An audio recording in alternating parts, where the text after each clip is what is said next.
יש לנו היום וובינרים אחד הכיפים, כי זה כזה נושא שרלוונטי בעיניי לכולם. כי אנחנו נדבר על ממש כל הפלואו, מהשיווק ועד התהליך של המכירה ועד ההתנהלות מול הלקוח לאורך הפרויקט, מה שנקרא. וזה משהו לי נגיד בהתחלה ממש לא היה. הייתי כזה all over the place כזה, לא היה לי סדר בכלל. פשוט אוקיי, בסדר, כאילו נשלח לו וואטסאפ, נעשה את זה, כאילו לא היה שום סיסטמים. וככל שגדלים כבר אין ברירה וצריך לייצר אותם. אבל הדבר הנכון הוא מראש לעבוד בשיטה הזאת של יש לי איזשהו תהליך מסודר, אני יודע בדיוק מה אני עושה כדי להביא את הלקוח הבא, אני יודע מה אני עושה כדי לסגור אותו, ואיך להתנהל מולו, ואיך לנהל את הפרויקט בצורה טובה. ואנחנו הולכים לדבר היום ממש על כל התהליך. ואחד הדברים שככה הכנתי לכם בעזרתם של עדי טנדלר ונועם אבקסיס המקסימים, זה איזשהו כזה סיסטם מסודר עם תבניות, משהו מהמם, שאני אראה לכם בסוף ככה נעבור על זה גם. אז ככה חוץ מכל מה שאתם הולכים ללמוד, שאני הולכת להגיד במהלך הוובינר הזה, גם יש לכם איזה שהם דברים שתוכלו ככה ממש להשתמש עם הלקוחות שלכם. עכשיו אני אגיד שזה נושאים שיצא לי לדבר עליהם הרבה באופן פרטני, בכל מיני שיחות ייעוץ שיצא לי לעשות, זה קשיים כזה די דומים אצל כולם תמיד, ו... ובדרך כלל כזה ממלאים מחברת. אז ממליצה לכם אולי להביא לכם איזשהו כלי כתיבה, שתוכלו ככה לשמור לכם את הדברים החשובים. אה, ויש לנו באמת הרבה דברים לעבור עליהם, אז אנחנו מתחילים. יאללה. אז, לקוחות פרימיום, אני אומרת את זה כל הזמן, שזה הקהל שאני מכוונת עליו, וזה אולי לקרוא לזה בידול, לא יודעת, אני לא חושבת שזה בידול, כי כל אחד יכול להחליט שהוא מכוון לקהל הזה. ובעצם מה שקורה, זה שאני מדברת על זה המון, על לקוחות פרימיום, אבל מה זה בכלל אומר, מה מיוחד בהם, מה שונה בהם, זה כאילו משהו שאני לא משתפת מסך. למה אתם לא אומרים? סתם אתם אומרים, אתם צודקים. אוקיי, נו, מזל שיש אתכם. עכשיו רואים את המסך? יש, אוקיי, סבבה. אז אני מדברת על זה כל הזמן, על לקוחות פרימיום, וזה שאני עובדת מולה ואני מאוד אוהבת אותם כפרסונה, אבל מה זה בכלל אומר? באמת בפעם האחרונה שדיברתי על זה באינסטגרם, אה, אז מישהי כזה שאלה אותי, אבל מה זה אומר לקוח פרימיום? כאילו איך כזה תאפייני אותו? ומשם באמת הגיע העניין הזה של אוקיי, רגע, אולי באמת צריך רגע לדייק את זה. אז מעניין אותי רגע סתם כזה, תגידו לי אתם, שאני אומרת לכם לקוח פרימיום, מה שיצא לכם לשמוע אותי מדברת, מה זה מעלה לכם? איך אתם מדמיינים כזה את הלקוח פרימיום? כזה תכתבו לי בצ'אט.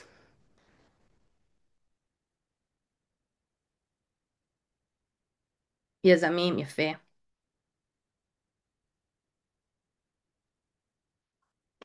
משלם מלא. פרויקטים בתקציב גבוה, חברות גדולות, מהמם. פרויקטים מתמשכים, אנשים שרוצים להשקיע איפה שנכון. מדהים. מישהו שיודע מה שהוא רוצה, וואו, זה באמת לא ברור מאליו. לקוחות נעימים, חשוב מעל הכל, סטארט-אפים, מדהים. אז אני אגיד שברמה מסוימת, הכל נכון. אפשר להגיד על לקוח פרימיום הרבה דברים, ותכף אני אסביר לכם בדיוק מה אני מאבחנת אותו בתכונות שבעיניי מובילות ללקוח פרימיום. אבל אני אגיד לכם שהיום אנחנו הולכים באמת לעבור על גם מי הלקוחות האלה, גם איך אנחנו עובדים מולם ואיך אנחנו יכולים לייעל את התהליך שלנו עם כל מיני שיטות מסוסתמות. למה לצפות גם בעבודה מולם, כי בסוף זה כן איזשהו סוג פרסונה שיש פה טיפה הבדל מלקוח רגיל. וגם על כל מיני מסרי מפתח שיוכלו לעזור לכם למשוך אותם, והדגשים ככה שחשוב לכל התהליך של השיווק, מכירה וכמובן העבודה מולם. אז, מה זה לקוחות פרימיום? זה לא איזשהו גיל מסוים או משכורת מסוימת או לא יודעת, עוסקים בטכנולוגיה בהכרח, זה לא משהו ספציפי כזה. מבחינתי, לקוח פרימיום דווקא מתבטא בתכונות אופי. בפן הכלכלי אני כן אגיד שבסוף לקוח פרימיום זה לקוח שמשלם הרבה, ובשביל שהוא יהיה יכול לשלם הרבה, הוא צריך להיות מישהו שאו יש לו עסק עם שווי עסקה גבוה, נגיד נדל"ן, אוטומציות, שכשהוא סולק לקוח הוא סולק בעשרות אלפים ולא במאות, או שיש לו סקייל של כמות לקוחות, כלומר מישהו שהשירות שלו מאפשר לו לעבוד מול הרבה אנשים, ואז בעצם מה שהוא עושה זה אומנם מוכר מוצר בשווי עסקה לא גבוה, אבל הוא מסוגל לעבוד עכשיו עם 100-200 איש, וזה מביא להכנסות חודשיות די גבוהות.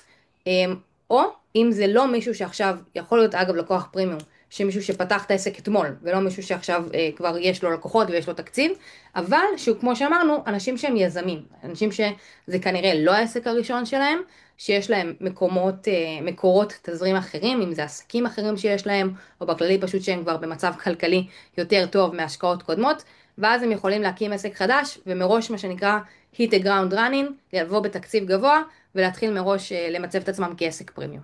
אז זה ככה בפן הכלכלי של זה רגע. עכשיו בפן מה שנקרא האנושי, תכונות אופי, זה אנשים שהם מאוד מאוד מאוד מעריכים איכות גבוהה, הם בדרך כלל יהיו פדנטיים, ייתפסו לכל מיני קטנות, בוא נגיד שאם אתם חובבי לעגל פינות, זה לא כל כך רלוונטי בעבודה מולם, הם רוצים שזה יהיה פיין, זה מסוג האנשים שבוחרים לשלם לא יודעת כמה עולה רולקס, איזה כמה עשרות אלפים, מאות אלפים, אני לא יודעת כמה עולה רולקס, אבל הם יעדיפו לשלם על רולקס ולא על ג'י שוק, שתכלס בינינו עושים את אותה עבודה, ויקנו טסלה ולא טויוטה, שיביאו אותם אותו דבר מ-A ל-B, כי אכפת להם מהחוויה שהם עוברים תוך כדי, אכפת להם מהסמל סטטוס של זה, קצת משהו פוני, זה אנשים שמבחינתם הערך של הכסף הוא שונה, זה לא כאילו, מה אני צריך לקנות עכשיו רולקס, הוא מראה את השעה אותו דבר, זה לא אותו דבר. כי בסוף הצורה מה שאתה מרגיש כשיש לך רולקס, זה לא מה שאתה מרגיש שיש לך ג'י שוק, לאנשים האלה זה חשוב, וזה ממש ממש לא האנשים שישאלו אתכם למה זה המחיר. כשתיתנו להם מחיר, אם הם יתמקחו איתכם, זה יהיה מתוך מקום עסקי. אנשי עסקים מתמחים, כאילו, מתמקחים לפעמים. זה ממש לא יהיה ממקום קמצני, או ממקום שלא מבין את הערך, או ממקום מזלזל. זה לא יהיה, וואי, למה זה כזה יקר? הציעו לי את זה בפחות זול. כאילו, זה לא הקהל הזה, הם מבינים שאין משמעות למחירי שוק, כי הם בעצמם כנראה בדרך כלל יהיו במחירים אחרים. אז זה לקוחות שמבחינת תהליך מכירה מולם, הוא הרבה יותר קל. בוא נגיד שהמחיר אצלהם הוא לא האישו. וזה הכי כיף, כי אני חושבת שרוב הקושי שבוני אתרים, או אפילו לא רק בוני אתרים האמת, כל בעל עסק נתקל בו כשהוא מנסה להעלות מחירים, זה שהוא עדיין פונה ללקוחות הראשונים שהיה לו, שזה לקוחות שבדרך כלל הם מחפשים משהו יותר זול, זה מה שאנחנו עובדים איתם בהתחלה שלנו, זה גם מה שאני עבדתי בהתחלה שלי, עבדתי עם לקוחות יותר קמצנים, אין מה לעשות, ואז כי יש לכם פתאום את הדיסוננס הזה של אני רוצה להעלות מחיר, אבל אני עדיין מושך כאילו את הלקוחות שזה לא תואם למחירים שלהם. וכאן אנחנו צריכים טיפה גם לשנות את השיטה שלנו וגם להיות סבלנים. ואחד הדברים הטובים שאמרו לי, חיים בניסטי אמר לי את זה לפני כמה חודשים, שככל שאתם יותר יקרים, יותר אנשים יהיו לא רלוונטיים. כלומר, נכון שהיום אני מושכת לידים רלוונטיים, ואני גם מאוד ממצבת את עצמי, אני אומרת בכל מקום שאני פרימיום, אני מעלה לסטורי את המחירים שלי גם, אני לא מסתירה את זה שאני יקרה, ורוב הלידים שמגיעים אליי מבינים את זה, יודעים את זה מראש, לא מופתעים מזה בשום צורה, אבל לפעמים מסתנן לו גם איזה ליד שאולי הגיע בלי להתעמק בי יותר מדי, ולא מכיר את זה, ועדיין כאילו יבוא וישאל אותי כמה זה עולה. וזה בסדר, ובסוף, ברגע שאתם, היום זה כבר פחות קורה, אבל בוא נגיד בהתחלה שרק העליתי את המחירים, אין מה לעשות, משכתי גם וגם. היום אני מושכת בעיקר את הלקוחות שאני רוצה, בשלב שאתם בדיוק עושים את המעבר, אתם מושכים גם וגם. ואז יש משהו נורא מתסכל, שאתם אומרים, כאילו, אני לא מבין למה הרבה עסקאות לא נסגרות. הצלחתי לעשות את השיווק טוב, הבאתי 20 לידים בחודש, אבל מתוכם סגרתי 3. עכשיו, נכון ש3 זה גם מה שאני יכולה להכיל, וזה מספיק לי לגמרי, אבל אנחנו עדיין נוטים להסתכל על זה כאיזשהו מה אני עושה לא בסדר, למה סגרתי רק 3. אבל זה לא נכון, זה לא שעשיתי לא בסדר, זה שפשוט אין מה לעשות, משכתי גם אנשים פחות רלוונטיים, וכשיש לנו איזשהו, אנחנו יותר פרימיום, אז יותר אנשים נשארים מה שנקרא מסננת, ולא עוברים את הסינון להיות לקוחות שרלוונטיים לנו. וזה בסדר, וזה משהו שנורא כזה שחרר לי את המחשבה, שהבנתי שאני לא עושה שום דבר לא בסדר, זה פשוט ככה זה עובד. אז זה לקוחות שלא יבואו וישאלו אתכם עכשיו למה זה המחיר, ואם אפשר, הם יכולים לבקש הנחה, זה יכול להיות. זה אנשי עסקים, אבל זה לא יהיה מקום כזה, ואני גם אגיד לכם בהמשך את דעתי על הנחות. ספוילר, אני לא מאמינה בהם. בגדול, מכל מיני סיבות, אני ארחיב את זה. ואני אגיד שגם לגבי הלקוחות האלה, אם אני אבחן אותם עוד טיפה ברמת האופי, בדרך כלל הם יזמים כמו שאמרתם, כלומר יכול להיות שזה העסק הראשון שלהם, יכול להיות שזה העסק היחיד שלהם, אבל האופי שלהם זה שהם אנשי תכלס, הם באו מה שנקרא לעבוד, להצליח, זה לא מישהו שמגשש, אולי אני אפתח עסק, נראה איך הולך, זה אנשים שהם מראש הם לא מתאימים להיות שכירים, הם נועדו להיות בוסים, לא תמיד אגב אני עובדת מול מנכ"ל, הרבה פעמים אני עובדת מול בעל עסק או בכיר מאוד בחברה, אה, אם יש כל מיני חברות, בדרך כלל אתם תעבדו מה שנקרא מול מקבלי החלטות. כלומר, זה לא מישהו שכזה מברר, גם אם שלחו מישהי לברר, מזכירה, מזכיר, אני לא אהיה כזה ג'נדר זה. בסוף אתם תעבדו מול מי שמקבל את ההחלטות. זה לקוחות שהם מאוד end zone, מה שנקרא. הם לא יבואו ויסגרו איתכם, ואז ייתנו לעוזר שלהם לקבל החלטות ולהתנהל מולכם. זה לא הסיטואציה, ובעיניי זה גם עדיף, כי אנחנו רוצים שמי שמקבל את ההחלטות יהיה הבן אדם הרלוונטי לעסק.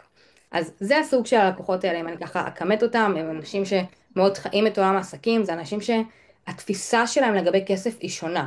נגיד, אנחנו כבעלי עסקים, השווי עסקה שלנו בסוף, כבוני אתרים, זה, אנחנו בתחום יחסית רווחי, השווי עסקה שלנו גבוה. כשאנחנו סוגרים אתר, גם אם אתם סוגרים במחירים שהם יותר זולים, או יותר, לא יודעת, נגיד אתר ב10,000 שקל, זה עדיין שווי עסקה יחסית גבוה. כלומר, יש אנשים שהם עצמאים, נגיד סתם, מאמנת כושר שעושה אימוני כושר מהבית, היא סוגרת אימון ב-100 שקל, 150 שקל, כאילו זה שווי עסקה שונה לחלוטין. וכשהשווי עסקה שלנו הוא גבוה, ההסתכלות שלנו על כסף היא שונה. כלומר, אם אני עכשיו אצטרך להוציא 1,000 שקל על איזה תוסף שיעזור לי, אני כאילו סבבה, כאילו 1,000 שקל זה לא מרגיש לי כמו כזה הרבה כסף, כמו בן אדם שעכשיו היא תצטרך להוציא 1,000 שקל על משהו, כי אומרת וואי, אני צריכה 10 לקוחות בשביל להחזיר את ה1,000 שקל, ואנחנו צריכים אפילו לא אחד. אז ההסתכלות שלהם היא שונה על כסף בגלל שהם מראש עובדים בסכומים גבוהים. אז כשאני אומרת שווי עסקה גבוה, זה לא רק כי יש לו את הכסף טכנית לשלם לכם, זה כי הוא מסתכל על כסף בצורה שונה. ולכן הוא גם לא יתווכח איתכם על המחיר, ולא יחשוב וואי זה יקר רצח, כי זה פשוט לא התפיסה שהמוח שלו עובד בה. אז זה לגבי ההגדרה שלהם. עכשיו, לגבי איך מגיעים אליהם. אני אגיד שיש כל מיני שיטות שיווק, אני לא אכנס עכשיו לכולם, אבל יש, כמו שאמרנו, אפשר לשווק בממומן בקמפיין, אפשר לשווק בכל מיני קהילות, אפשר לשווק בפניות יזומות, אפשר לשווק בבוסטים כמו שאני עושה, אפשר לשווק במודעות בעיתון במקומות מסוימים אולי, יש המון שיטות שיווק. אבל אני אגיד שללקוחות פרימיום, זה לא לקוחות שפונים אליהם באופן יזום. כלומר, אם נלך על דוגמה סתם, אושיות באינסטגרם, אנשים שיש להם הרבה הרבה עוקבים, ומישהו פונה אליהם לעבוד מולם, כמעט תמיד ההצעות שהם מקבלים זה, אני רוצה לעבוד איתך, אני אעבוד בחינם, רק תפרסם אותי, נכון? זה כנראה מה שהם מוצפים בו על בסיס יומיומי. אז התפיסה שלהם, הדיפולט, זה שאם בן אדם פנה אליי, הוא מתחיל. זה התפיסה, זה לא בהכרח אומר שכל מי שפונה אליהם מתחיל, יכול להיות שבן אדם באמת סתם רוצה לעבוד איתם, ויכול להיות שהוא גם ידע לעשות את הפנייה הזאת בצורה שתעבור טוב, ווואלה, הם יסתכלו עליו וייתנו לו צ'אנס. אבל ברוב המקרים, זה לא לקוחות שאנחנו נפנה אליהם באופן יזום, זה לקוחות שהם צריכים לבחור בנו, ואז הם גם מגיעים כליד הרבה יותר חם, כי הם אנשים שמקבלים החלטה, ואם הם כבר קיבלו החלטה שהם אוהבים אותנו, אז הם כבר ליד חם, מבחינתם בגדול העסקה סגורה. משם זה, אתם יודעים, זה קטנות, אם לא, מה שנקרא, אם לא נדפוק את זה משם, העסקה הזאת אמורה להיסגר. ובגלל זה יש לנו בשיווק הרי את שיטת הפוש ושיטת הפול. פוש זה מה שנקרא אני דוחפת, אני יוזמת, אני מבקשת. פול זה אני נגיד משווקת ומושכת אליי את הלקוחות שיבואו אליי. אבל תחשבו שאנשי הפוש הם, אנשי הפרימיום בעצם, הם אנשים שהם עסוקים, הם לא מתחילים עכשיו לעשות עכשיו מלא מלא סקר שוק. אם הם יעשו סקר שוק הם כנראה ישלחו מישהו אחר לעשות סקר שוק. אם הם ראו משהו והם אהבו, זו החלטה של רגע, הם יכולים להיות מאוד אימפולסיביים. הם מצד אחד מחושבים, הם, מה שנקרא, הם יקבלו את ההצעה, הם ישקלו אותה, אבל אם הם ראו מה שהם יאהבו, הם פשוט יפנו. וזה גם מה שאנחנו רוצים, מה שנקרא לקבל אותו שהוא אהב משהו, התלהב, זה ליד שהוא חם. אבל אם אנחנו לא משווקים, אף אחד לא יודע שאנחנו קיימים. כלומר, יכול להיות לכם אינסטגרם מטורף, ואתר מטורף, ואתם מוכשרים ברמות, אבל אף אחד לא יודע שאתם קיימים. כאילו, אמרתי את זה בעבר, שפלא אוזן מבחינתי היא לא שיטת שיווק. אי אפשר להסתמך על זה, בחיים. בסוף, הסוד להעלאת מחירים הוא ממש ממש פשוט. אגב, לא המצאתי את הגלגל. הוא דורש 3 דברים. שיווק חזק שיביא לי מלא לידים, יותר לידים משאני יכולה לקבל, להעלות מחירים כי יש ביקוש. מומלץ שיהיה גם מוצר איכותי, אוקיי? אפילו לא חובה. אז אולי אפילו 2.5 דברים. זה כל הסוד. מלא לידים, יותר משאני יכולה לקבל, אני יכולה לדרוש איזה מחיר שאני רוצה.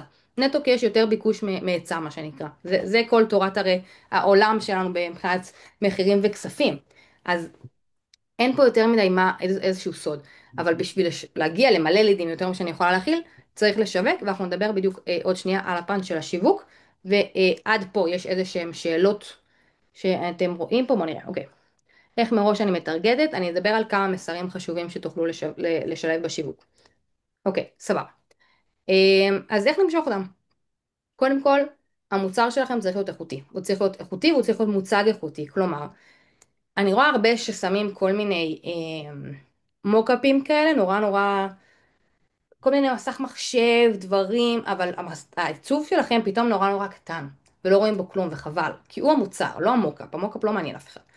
תוודאו שהמוקאפ שלכם, מה שנקרא, עושה לכם חסד. מציג את זה בצורה הכי יפה. הדבר השני שאני רואה שהרבה אנשים עושים בקטע הזה, זה שתמיד שמים את מסך הבית. תמיד, תמיד, תמיד. עכשיו, מסך הבית בדרך כלל הוא יפה נורא, אבל הוא לא תמיד המסך הכי יפה שלנו.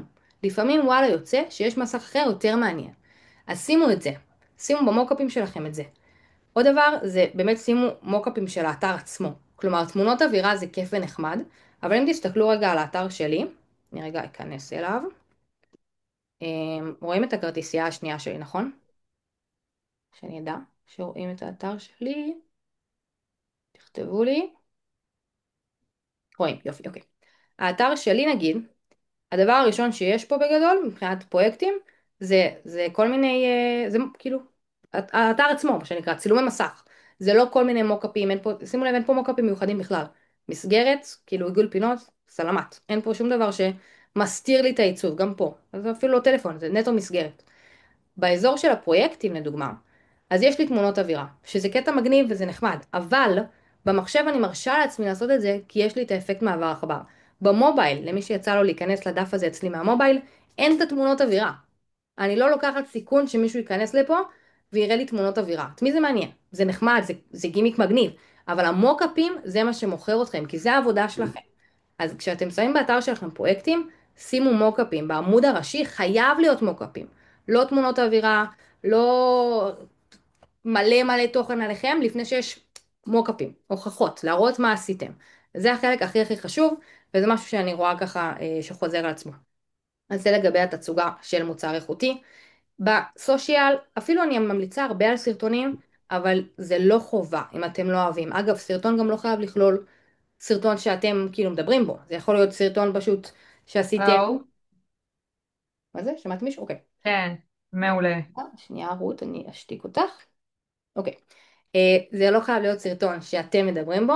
זה יכול להיות אפילו סתם סרטון של כל מיני מסכים שזזים. יש המון טמפלטים כזה של נגיד בג'יטר. מכירים את ג'יטר לדוגמה? יש כמובן עוד מלא, כן? סתם זרקתי את ג'יטר, כי אני לא פותחת אפטר אפקטס לעולם, כמו שאתם יודעים. יש פה נגיד כל מיני טמפלטים נחמדים. אם אני אחפש רגע devices לדוגמה. אתם רואים כל מיני דברים כאלה, גם פה זה לא איזה מוקאפ עכשיו של מחשב בזווית על אבן שכאילו לא רואים פה כלום.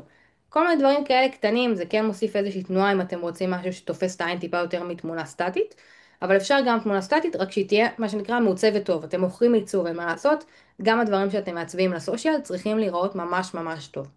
הדבר השני זה שרוב האנשים נורא חוששים כאילו להגיד שהם יקרים, או שהם פרימיום. אונית לחלוטין, כאילו אל תתביישו בזה.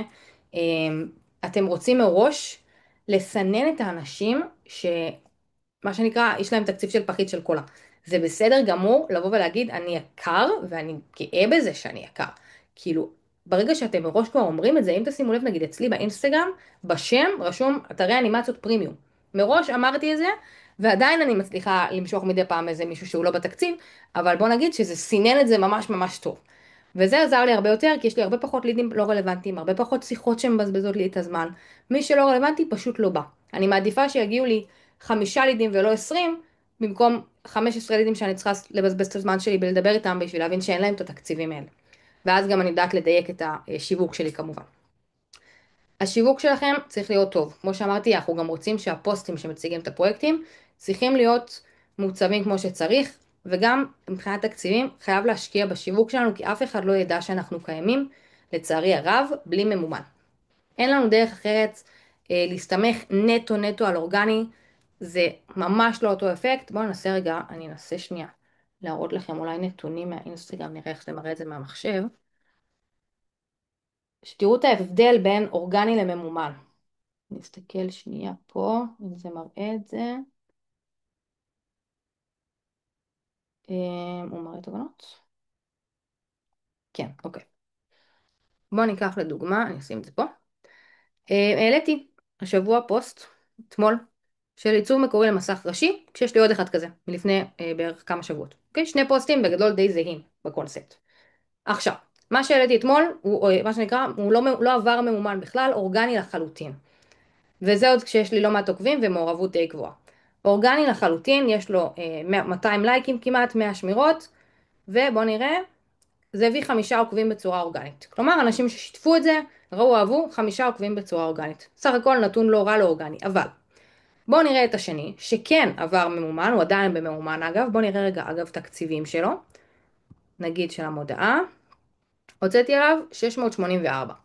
684 שקלים, והוא הביא לי 205 עוקבים. עכשיו, מתוכם, כמעט 1,000 ביקורים בפרופיל. אני לא יודעת להגיד לכם בדיוק כמה לידים, לדעתי לפחות 3 עסקאות בשווי של באזור ה-50,000, תלוי אם עוד מישהו יסגור.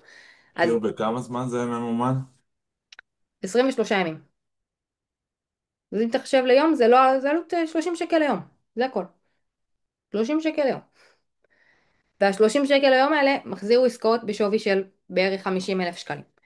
תזכרו שאנחנו בשווי עסקה גבוה, בסוף גם אם תוציאו 100 שקל ליום על ממומן, אתם מחזירים, תציעו 2,000 שקל בחודש על ממומן, וזה תקציב מטורף, אתם לא צריכים אפילו 2,000 שקל בחודש בממומן, אתם סוגרים כאילו פרויקט אחד של 8,000 שקל, החזרתם את ההשקעה, ואתם לא צריכים 2,000 שקל בשביל פרויקט אחד, בשביל ב-1,000 שקל בחודש אתם תסגרו יותר.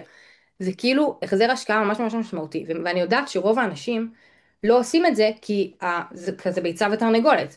אתם אומרים בסדר, אני אזכור את הפרויקט ואז יהיה לי כסף ואז אני אשקיע. אבל זה מה שאני אומרת תמיד, מההתחלה, from day one, תחסכו כדי שיהיה לכם כסף להשקיע. סגרתם פרויקט ב-6,000 שקל, קחו 5% ממנו. מה שיש לכם, שימו בצד, אחר כך תוכלו להשתמש בזה חזרה כדי להשקיע בשיווק שלכם. גם כשאנחנו מרוויחים מעט, עדיין חייב להיות לנו איזשהו תקציב שיווק, אחרת אנחנו פשוט לא נוכל להתגלגל הלאה. ואחריו האחרון זה נעשה תהליך מכירה מקצועי, שאני תכף אדבר עליו בצורה יותר מורחבת, באמת על שלב שלב מה קורה בו. אני רגע עוברת רגע על השאלות עוד פעם. במאומן אני עושה צפיות בפרופיל, כן, צפיות בפרופיל אני לא מעבירה לאתר.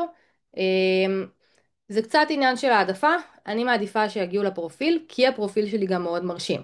אם הפרופיל שלכם לא מרשים, אז אל תעשו מאומן. קודם תסדרו את הפרופיל, ואז תעשו מאומן, ואז תובילו לפרופיל.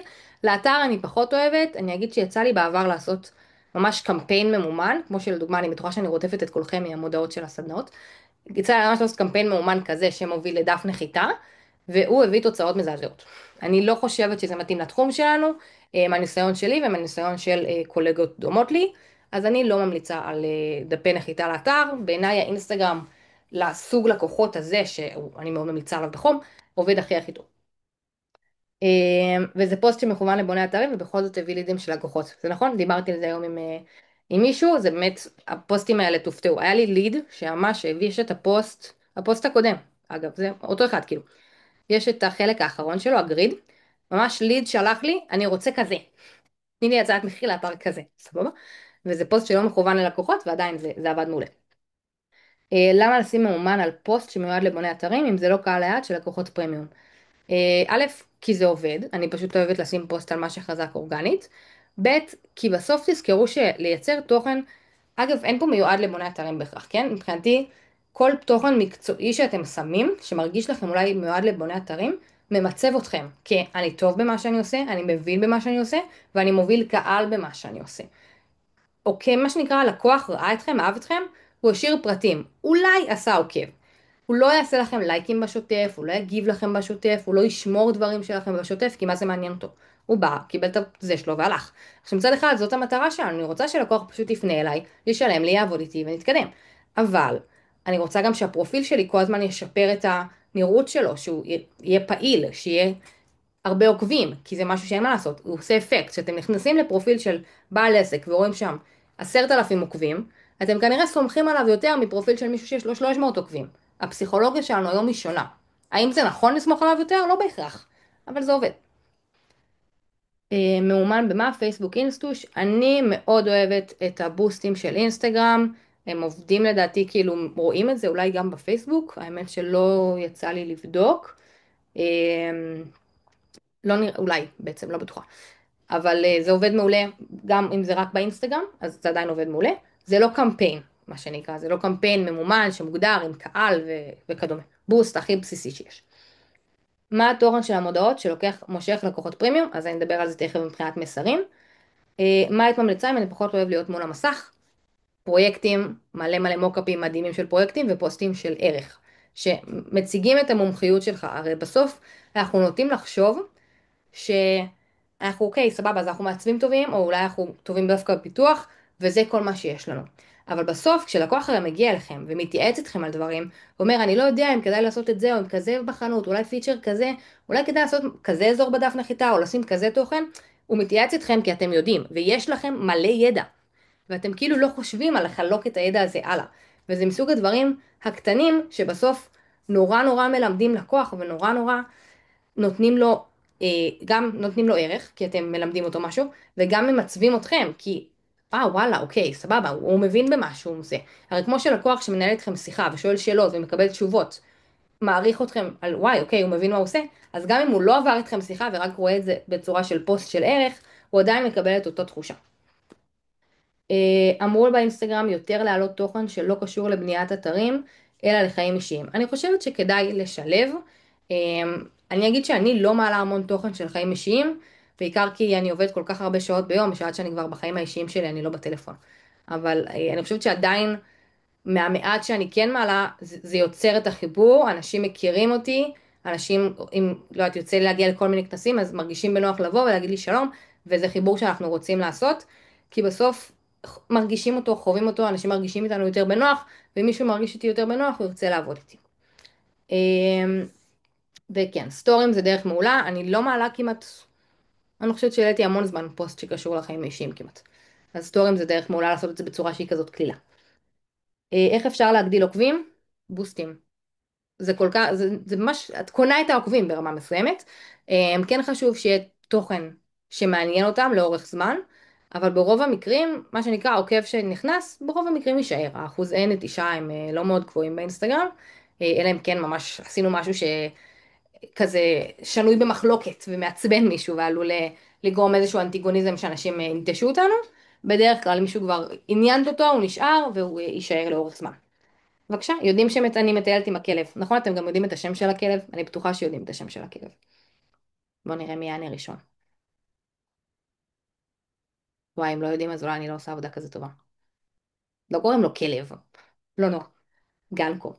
לא נורא, בסדר. בואו נמשיך. אז אמרתי שבעצם שיווק פול יכול להיות או קמפיין לידים או בוסטים באינסטגרם. בוסט פשוט, מאוד מאוד פשוט שאני עושה, לא משהו מיוחד, מוביל לפרופיל, קהל כאילו מה שנקרא מומלץ של אינסטגרם, תקציב לא צריך להיות מאוד מאוד גבוה, זה לגבי השיווק.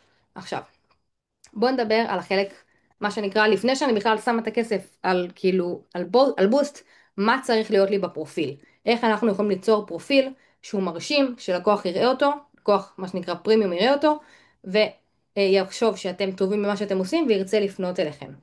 אז קודם כל, התמונת פרופיל שלכם, היא צריכה להיות תמונה רשמית. לא איזה סלפי, לא תמונה של הילד, לא תמונה של הכלב, ממש תמונה שלכם, אפשר ליצור עם AI, אפשר ללכת לצלם, משהו שמציג אתכם בצורה מקצועית. גם אם אתם פרופיל שהוא גם וגם. אם תשימו לב, כל האנשים שהם פרסונל ברנד שאתם עוקבים אחריהם, יש להם תמונה די דומה, אוקיי? בואו נעשה אפילו מה שנקרא חיפוש בדיקה. דנה ישראלי, פרופיל, תמונה רשמית. חיים בניסטי, תמונה רשמית. רוני גם כן סוג של פרסונל ברנד. לדוגמה, בואו נלך לרועי עובדיה נגיד. מכירים אותו? רועי ניסים גם. כולם עם תמונה רשמית שנראית כמו שצריך. כל מי שתראו עליו כמעט וי כחול, אתם רואים תמונה רשמית, נורמלית, אביעד שוב נגיד, תמונה, מה שנקרא, לא תמונה שצילמתם כשהייתם בעגלת קפה ליד הבית, תמונה נורמלית. ביו, שמסביר באופן ברור מה אתם עושים, מי הלקוחות שלכם, מה הם מקבלים מכם. זה לא צריך להיות משהו ארוך, זה גם לא יכול להיות משהו ארוך, יש מגבלה של אינסטגרם. אצלי זה בצורה מאוד מאוד ברורה. מה אני עושה, מה הייחוד שלי, מה אתם מרוויחים מזה שאתם עובדים איתי, ובמקרה הזה יש גם סדנאות במבצע בלייק פריידי. אז זה ככה שיניתי את זה. ביו מאוד מאוד קצר, שימו לב שגם השם שלי הוא כבר מראש אומר, אני מתעסקת באתרים, אתרי אנימציות ספציפיות, פרימיום גם, ולעסקים עם השם שלי, כדי שמי שיחפש אותי ימצא אותי מאוד מאוד בקלות. זה ככה מה שאתם צריכים לקחת עליו בחשבון מבחינת הביו. הדבר הבא, תוכן חשוב, אם יש לכם המלצות, אם יש לכם מידע על משהו שעשיתם, מי אתם, לדוגמה, לי יש לי את הפוסט של נעים להכיר, הוא נעוץ. יש פה הרי באינסטגרם אופציה לשים 3 פוסטים נעוצים, אז את כל התוכן החשוב אנחנו נרצה שהוא יהיה בנעוץ או ב-highlight. נגיד זה, הפרויקט של בלוטות' שזה אחד מהפרויקטים, פרויקט הדגל שלי בגדול, הוא נעוץ. זה שאני באה ומרצה, זה משהו שחשוב לי לפרסונה, לתדמית שלי, אני רוצה שאנשים ידעו שאני מרצה, זה ממצב אותי, אז זה נעוץ. highlight, תוצאות של מי שעבר את הקורסים, נעוץ. אה, קצת התנהלות עסקית, היה לי פה גם לפני אחרי, אבל highlightים זה, אין לנו המון שליטה על הסדר שלהם. אבל יש פה גם איפשהו לפני אחרי. אז זה מסוג הדברים שאנחנו רוצים ככה, שיהיו זמינים למישהו שבא פתאום ומתחיל לחקור אותנו, להסתכל עלינו, את כל הדברים שחשוב לנו שהוא לא יפספס, לנעוץ או לשים בהיילייט. העבודות שלכם, הן צריכות להיות מרשימות גם בהצגה שלהם. כמו שאמרתי, אנחנו לא פשוט נזרוק איזשהו מוקאפ. אם אני מחפשת רגע דברים ישנים לפני שעשיתי סרטונים, אז תראו כמה הייתי משקיעה, הייתי שמה פה ריקה עם הלוגו, ופה שמתי כאלה מוקפים, ופה שמתי כזה סיפור שמסביר על זה, ופה שמתי את הלוגו מאחורה, ופה שמתי, זה כאילו מרגיש שאתה ממש עושה את הגלילה הצידית, רק לכיוון הלא נכון, תסלחו לי, כי זה הפוך פה. ממש הייתי משקיעה, שמתי פה מוקאפ, ופה שמתי כזה מוקאפ, הצגתי אותם בצורה שהיא מרשימה, גם לפני שזה היה סרטון. לא שמתי סתם איזה מוקאפ, השקעתי בעיצוב של הדבר הזה, אין מה לעשות, זה חשוב. בסוף אנחנו מוכרים עיצוב, כמו שאמרתי. עונה רגע על שאלות.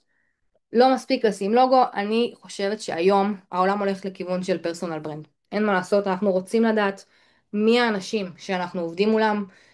חברות נהיות הרבה הרבה פחות פופולריות, אלא אם כן זו חברה מאוד גדולה, חברה מוכרת, חברה שמשתפת את תהליכי העבודה שלה, ואתה מכיר אולי מהסטורי כבר את הצוות שלה, אז אנחנו פחות פחות נסמוך על מישהו שראינו סתם לוגו.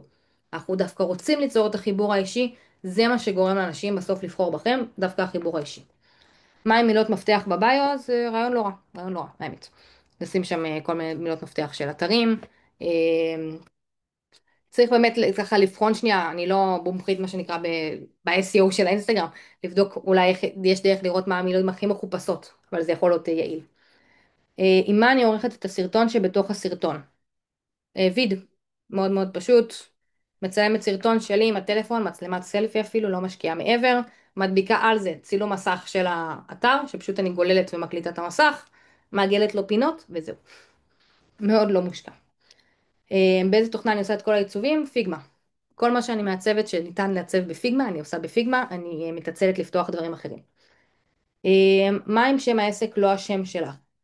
אז א', זו דילמה לגיטימית שאנחנו פותחים עסק, אם להיות הפנים של העסק, או באמת לבחור בשם של חברה. ועדיין אתם תראו שאני מנסה רגע לחשוב בשלוף, אם יש לי דוגמה, אבל גם הרבה חברות שיש מאחוריהם איש, אז יש מישהו מאחוריהם. נגיד סתם אני אקח בדוגמה את אביעד שוב, כי אני חושבת שהוא עושה עבודה מעולה בשיווק שלו. אביעד שוב, העסק שלו נקרא השקעות לצעירים בתכלס, אוקיי? יש לו אחלה סדנה אגב. אבל האינסטגרם שלו שמשווק את העסק הוא אביעד שוב. רשום פה השקעות לצעירים בתכלס, זה נמצא בשם, אבל הוא הפרסונה שמאחורי זה. וכל העסק בא כי אנשים התחברו אליו. נכון שיש חברה ויש עובדים מאחורה ויש שם עוד אנשי צוות, אבל הוא החברה, והפרסונה מאוד מאוד חשובה, אז אני אמליץ, מה שנקרא, לעשות את השילוב עם כבר, ואם אתם באמת נטו חברה עם שם של חברה, עדיין הייתי מציגה את מי שעומד מאחוריה, שיהיה ברור כאילו עם מי אנחנו עובדים, כי אין מה לעשות, חיבור אישי זה משמעותי. היום להצליח לבלוט כחברה חדשה, זה כל כך הרבה יותר קשה, משמעותית. וקחו את זה בחשבון. בואו נראה. אני פשוט לא שמה תמונות שלי ברשת. אז עבודות, צריכות להיות הרבה הרבה הרבה עבודות, ולראות מה כן אפשר לשים שנותן איזשהו חיבור אלייך. אם תשימו לב, בסטורי שלי אני כמעט ולא לא יוצא לי להצטלם כזה הרבה, ביום יום שלי אני כזה מצלמת תכלס את המסך, מצלמת את הכלב, מצלמת פחות סטורים שלי, ועדיין בגלל שאני מדברת ביום יום של מה אני עושה ואיך אני עושה, וזה עדיין יוצר איזשהו חיבור. אז גם אם לא רואים אותי כזה הרבה. ואגב, הפתרון שלי של האבטר יכול להיות מאוד מאוד רלוונטי למי שפחות מרגיש בנוח עם תמונה שלו. אבטר זה מעולה. אז כל הפוסטים זה פיגמה, כן, מעולה. ושאר מזוהים, כן, חשוב שתהיה לכם שפה עקבית. אז עבודות מרשימות, כמו שאמרתי, גם בהצגה שלהם. תוכן שמציג אתכם. מה זה אומר? אני רוצה שהתוכן שלכם יציג גם עבודה, כלומר גם פרויקטים. יש שלושה סוגי תוכן מבחינתי. משהו שנותן, מציג עבודות, פרויקטים, זה יכול להיות סרטון, זה יכול להיות מוקאפים, אבל זה בתכלס מציג את היכולות. משהו שמציג יכולות. הדבר השני, זה צריך להיות משהו שמציג, אה, הוא נותן ערך יותר נכון. אצלי לדוגמה זה הרבה מורגש כפוסטים לבוני אתרים. אבל אם אני אקח לדוגמה משהו זה לדוגמה משהו שהוא כאילו פונה לבוני אתרים, אבל בסאב שלו הוא פונה גם ללקוח קצה. לקוח אומר, וואי, יש פה רעיונות מעניינים, יש לה, היא מקורית. בוא נראה מה היא תוכל להמציא לאתר שלי. זה בסוף רלוונטי גם ללקוח קצה. מיינדסט רווחי לדוגמה, כל מיני פוסטים שהם נותנים ערך. זה יכול להיות ממש בתחום שלכם, כמו לדוגמה רעיונות רלוונטיים לאתר שלך, זה בתחום שלי. זה יכול להיות בתחומים משיקים, כמו איך לתמחר, משהו שיווקי, משהו של תמחורים, שזה משהו שבסוף פונה עדיין לקהל שלי, כי בעלי עסקים מעניינים אותם עוד דברים חוץ מהאתר. אז לתת איזשהו ערך, בין אם זה ספציפית בתחום שלנו, ובין אם זה בתחומים משיקים. זה יכול להיות בכל כך הרבה דברים, כי אתם לא מבינים בכלל כמה ידע יש לכם. אתם כאילו חושבים שאת מי זה מעניין, אבל ברור שזה מעניין. זה מעניין ברמות וזה ממצב אתכם, ויש לכם כל כך הרבה דברים שאתם כנראה מלמדים את הלקוחות שלכם בלי לשים לב. תחשבו על כל שאלה שלקוח אי פעם שאל אתכם, תעשו ממנה פוסט. כזה. אני עוברת ככה על השאלות תוך כדי שיהיה לנו איזושהי עקביות. בואו נראה. אם אני רוב הזמן של החודש משקיע בבניית אתרים, מתי אני אמצא זמן לבנות פוסטים איכותיים ובתדירות טובה? אז קודם כל אני אגיד שלא צריך לשבת לעבוד על זה כל הזמן, גם לא חייב להיות יוצר תוכן בתדירות מטורפת, נגיד אני יוצרת תוכן בתדירות יחסית גבוהה, ורוב התוכן שלי, אגב אם תשימו לב, העקביות המאוד מאוד משמעותית שלי הייתה בחודשים האחרונים, ומה שאני עשיתי, זה שאני לקחתי באוגוסט שבועיים, שהיו לי ככה יותר רגועים, לא, מה שנקרא דחיתי פרויקטים להתחיל אותם בספטמבר, ובמשך שבועיים, יום יום יצרתי תוכן שהספיק לי לבערך 4 חודשים, עכשיו אם שמתם לב נגמרו הסרטונים, עברנו לקרוסלות. אז עשיתי מה שנקרא במרוכז, הכנתי חודשים קדימה, ולא התעסקתי מזה. אז זה מה שאני ממליצה. בסוף זה לא משהו שלוקח המון זמן שעושים אותו במרוכז. בהתחלה אולי טיפה יותר, וזה בסדר, מרגישים בזה לאט לאט בנוח. אגב, סרטונים ברוב המקרים לוקח יותר זמן, קרוסלות בדרך כלל קצת פחות, אז תעשו רק קרוסלות, זה בסדר, עדיף שתעשו משהו שהוא פחות מאשר כלום. עדיף שתעלה קרוסלה פעם בשבוע, מאשר שלא תעלה בכלל. מה שאתם יכולים לעשות, עדיף שתעלו רק סטורי ולא פוסטים, מאשר שתעשו כלום. אנחנו צריכים כזה לשחרר מהתפיסה הזאת של הכל או כלום. מה שאתם יכולים לעשות יקדם אתכם. בואו נראה. 3 סוגי פוסטים. פרויקטים במוקאפים, נכון, לתת ערך בידע מקצועי, נכון, השלישי דילגתי עליו. השלישי זה פוסט שבעצם ידבר עליכם, זה יכול להיות ממש על מי אני, זה יכול להיות על הערכים שלי, לדוגמה.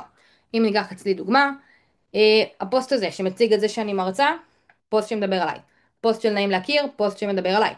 הפוסט של הכלי מיינדסט, זה פוסט שמציג בגדול את האמונות שלי ברמה מסוימת.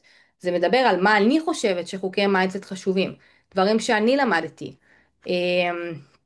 היה לי איזשהו פוסט, נגיד זה, שגיליתי בדרך חדשה, טעות שעשיתי. זה מציג אותי ואת הדברים שאני חושבת שנכונים, כל מיני דברים שנותנים איזשהו חיבור אליכם. זה מסוג הדברים שמומלץ לשים גם כן. שלא רק, מה שנקרא לא רק מקצועי, אבל זה יכול להיות גם שהוא חצי מקצועי וחצי מדבר עליכם. הדבר הבא שאני רוצה להגיד זה לתחזק סטורי, זה אחד הדברים שנראה לי הכי קשה לאנשים, כי אנחנו כזה תוך כדי עבודה, וכזה מי זוכר עכשיו רגע לעצור ולהעלות סטורי. מאוד מאוד מובן, לגמרי עניין של הרגל, שימו לכם תזכורת מדי פעם, פשוט להעלות משהו. זה יכול להיות צילום ממשהו שעבדתם, זה גם לא חייב מה שאתם עושים כרגע, כן? זה יכול להיות, אתמול עשיתם משהו, תעלו צילום, משהו. להעלות דברים, להיות בפעילות, כל הזמן להיות באיזושהי עשייה מתמדת. אז אנחנו רוצים לתחזק את הסטורי, גם אם זה יהיה 2 סטורים ביום, משהו, שיראה שאתם פעילים. אני גם אדבר על זה בהמשך במסרים שאנחנו רוצים לדייק מול לקוחות, אבל אנחנו רוצים, מישהו צייר על המסך, אני יודעת, אין לי מושג איך מוחקים את זה. בואו נראה אם זה בשליטתי, נראה לי רק המצייר יכול למחוק. בואו נראה. הצלחתי, אוקיי. בסוף אנחנו רוצים תמיד לראות בעשייה מתמדת, אוקיי? חלק מלהיות מבוקשים, אני אדבר על זה בהרחבה תכף, אבל אנחנו רוצים להראות שאנחנו בעשייה. ובשביל להראות שאנחנו בעשייה, אז אנחנו צריכים לתחזק סטורי, אין מה לעשות. זה יכול להיות דברים שהם לא רק גם קשורים לעבודה. אתם רואים שיש לי לפעמים סטורים שהם דווקא, אז אפילו מומלץ אגב שהסטורי לא יהיה רק עבודה. לדוגמה, סתם, העליתי שאני בסטורי, יצאתי בפיג'מה, עשיתי סקר, מה אתם יוצאים מהבית בפיג'מה או שחס וחלילה לעולם לא. זה יוצר איזושהי מעורבות, זה יוצר איזשהו קישור, אנחנו רוצים להעלות בסטורי דברים שהם לא רק עבודה, זה מעולה. ואתם יותר ממוזמנים לעלות לסטורי כמובן, שאתם יושבים לראות וובינר. תוכן מקצועי, כמו שאמרתי, אנחנו נרצה לשתף לא רק תוכן של עבודות שלנו, אלא גם כאן תוכן מקצועי בכללי, שממצב אותנו.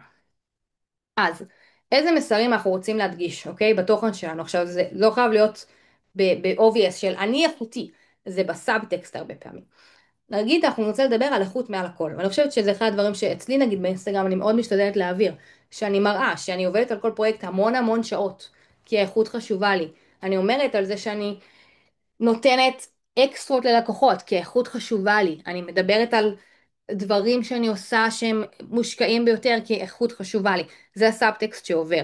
זה מסר שמאוד מאוד חשוב לקהל של לקוחות פרימיום, כי כמו שאמרתי, הם פדנטים ואוהבים איכות. הדבר השני, להראות שאנחנו בעשייה מתמדת. כשמישהו, מה שנקרא, כל הזמן רץ, אתה רוצה לרוץ איתו, אתה רוצה את האנרגיה הזאת סביבך, אתה רוצה את האנרגיה הזאת בעסק שלך, אתה סומך עליו יותר, אתה מרגיש שהוא מבין במה שהוא עושה, כנראה שהוא מאוד מוצלח אם הוא תמיד בעשייה, מה שנקרא סטורי, כמו שאמרתי, להראות שאתם עובדים. הדבר השלישי, וזה נראה לי הדבר שאנשים הכי לא מרגישים איתו בנוח, אבל הוא גם הכי חשוב, ויש עליו דעות חלוקות, אתם יודעים, אז אני אגיד שכזה כל אחד יעשה מה שהוא מרגיש בנוח, אבל אני אגיד את דעתי. להראות שאנחנו מבוקשים. אנשים יש להם נטייה להרגיש לא, כאילו אולי זה מוציא עיניים, אולי אני משוויץ, אולי זה לא בסדר להראות, אבל קחו אסופה של לידים שקיבלתם, לא חייב מאותו יום אפילו, מאותו שבוע, אסופה של לידים אחרונים, צלמו מסך להודעות, כמובן בלי שמות, בלי פרטים מזהים, תעלו לסטורי של וואי מלא פניות, אני תכף חוזר עליכם, איזה כיף, הלו"ז סגור, כל מיני דברים כאלה, תשתדעו לכם שאם אני רוצה שיבואו אליי פניות באותו יום, הסטורי שאני מעלה זה הלו"ז שלי מלא. אוקיי? אוטומטית 3 לידים, ככה זה עובד. אני מעלה שאין לי זמן לקבל לקוח, מקבלת 3. זה באמת שיטת קסם עובדת קבוע, בדוקה. אנחנו רוצים להראות שאנחנו מבוקשים, אל תתביישו. עכשיו אני מבינה שיש איזשהו, אנחנו לא רוצים לחרטט, וזה נכון, אבל זה לא שלא פנו אליכם. אתם מאחדים, אתם לא חייבים גם להגיד כל הלידים האלה מהיום, כשבפועל הם מלפני חודש. אנחנו רק רוצים להראות שהם מבוקשים. זה יכול להראות וואו, איזה פרויקט מדהים הולך פה, להראות, ממשימות שעשיתי היום שלחתי הצעת מחיר, זה מראה שאתם מבוקשים, לא משנה אישר לא אישר, מראה שמישהו מתעניין בכם, כל מיני דברים כאלה, תמצאו את המקום שבסקאלה שמרגיש לכם בנוח, אנחנו לא רוצים לרמות אף אחד, אנחנו לא רוצים לשקר, אנחנו לא רוצים להמציא, אבל אנחנו נוטים בכלל לא לדבר על זה, כאילו לא לדבר על זה שדיברנו על אנשים שרוצים לעבוד איתנו, לקוח שולח לנו הודעה בוואטסאפ, וואי יצא מהמם, לסטורי. תשוויצו, תרגישו בנוח, זה בסדר. זה גם, מה רע לאגו שלכם קצת, מותר לכם. תשמרו לכם, אגב, כל מיני צילומי מסך כאלה, אם קיבלתם הודעות נחמדות, שימו לכם תיקייה באינסטגרם ליום קשה. כשלקוח מעצבן, אז תחזרו לשם. אבל אנחנו רוצים בסוף לשדר את זה של, אני כל כך טוב במה שאני עושה ורוצים לעבוד איתי, אז תשדרו את זה. בסוף אין מה לעשות. זאת הפרסונה שאנחנו רוצים לייצר, ואנחנו לא משקרים, כי פונים אליכם. אז תשתפו את זה. אז אני מבינה שיש אנשים שזה כזה יותר קשה להם, אבל תרגישו עם זה בנוח לאט לאט. בואו נראה מה יש לנו פה בשאלות קצת. אם חשבון האינסטגרם שלי כרגע ריק, מתי אני אדע שעכשיו הוא מספיק יפה ומקצועי לעשות בוסטים לעלות עוקבים? המינימום מבחינתי זה 6 פוסטים. אני לא אגיד בהכרח 2 מכל סוג, אבל שיהיה 1 מכל סוג לפחות, אבל סך הכל 6 פוסטים ביום מסודר, ואז אפשר להתחיל לעשות בוסטים. לא צריך המון.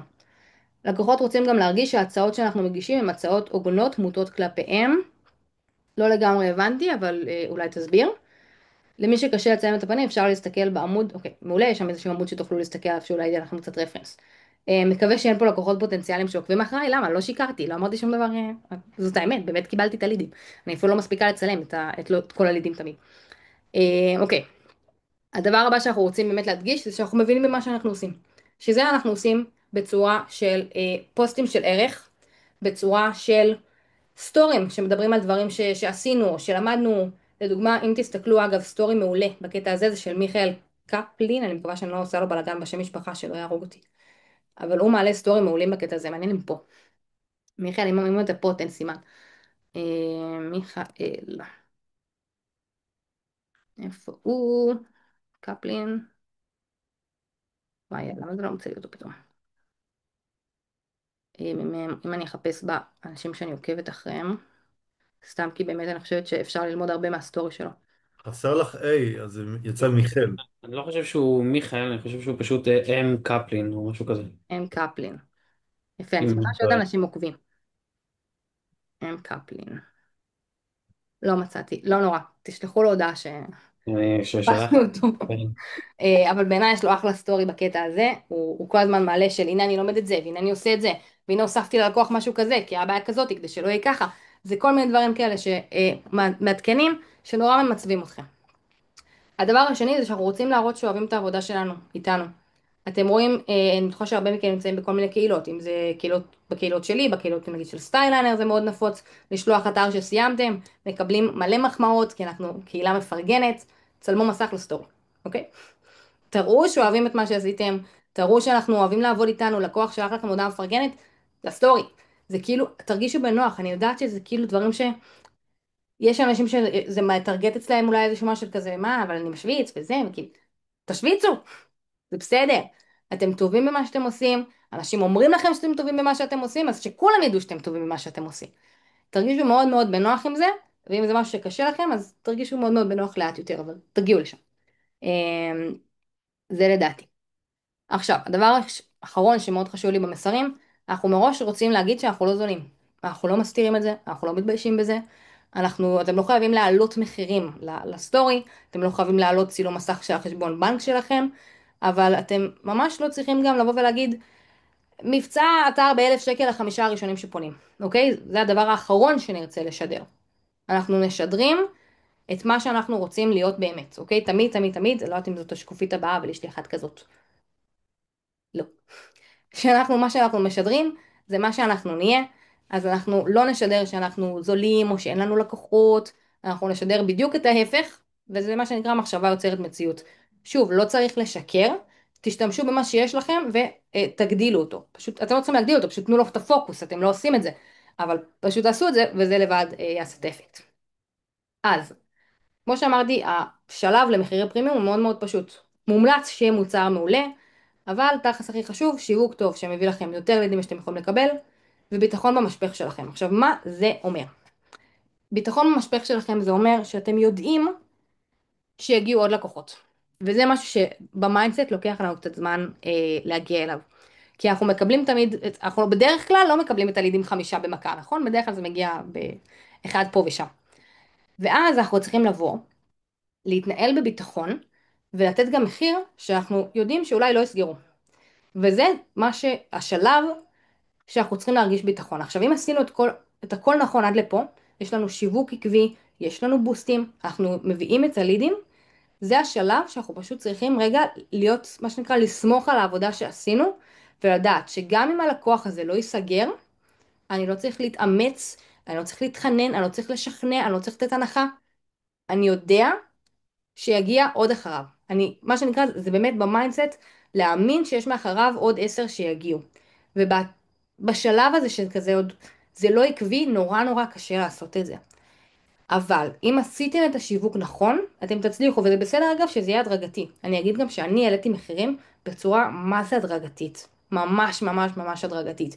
היו כאילו, הקפיצה שלי מפרויקט לפרויקט, זה לא היה בבום. לא שיום אחד מכרתי דף נחיתה ב-1,500, ויום אחרי זה מכרתי אותו ב-10 וב-15.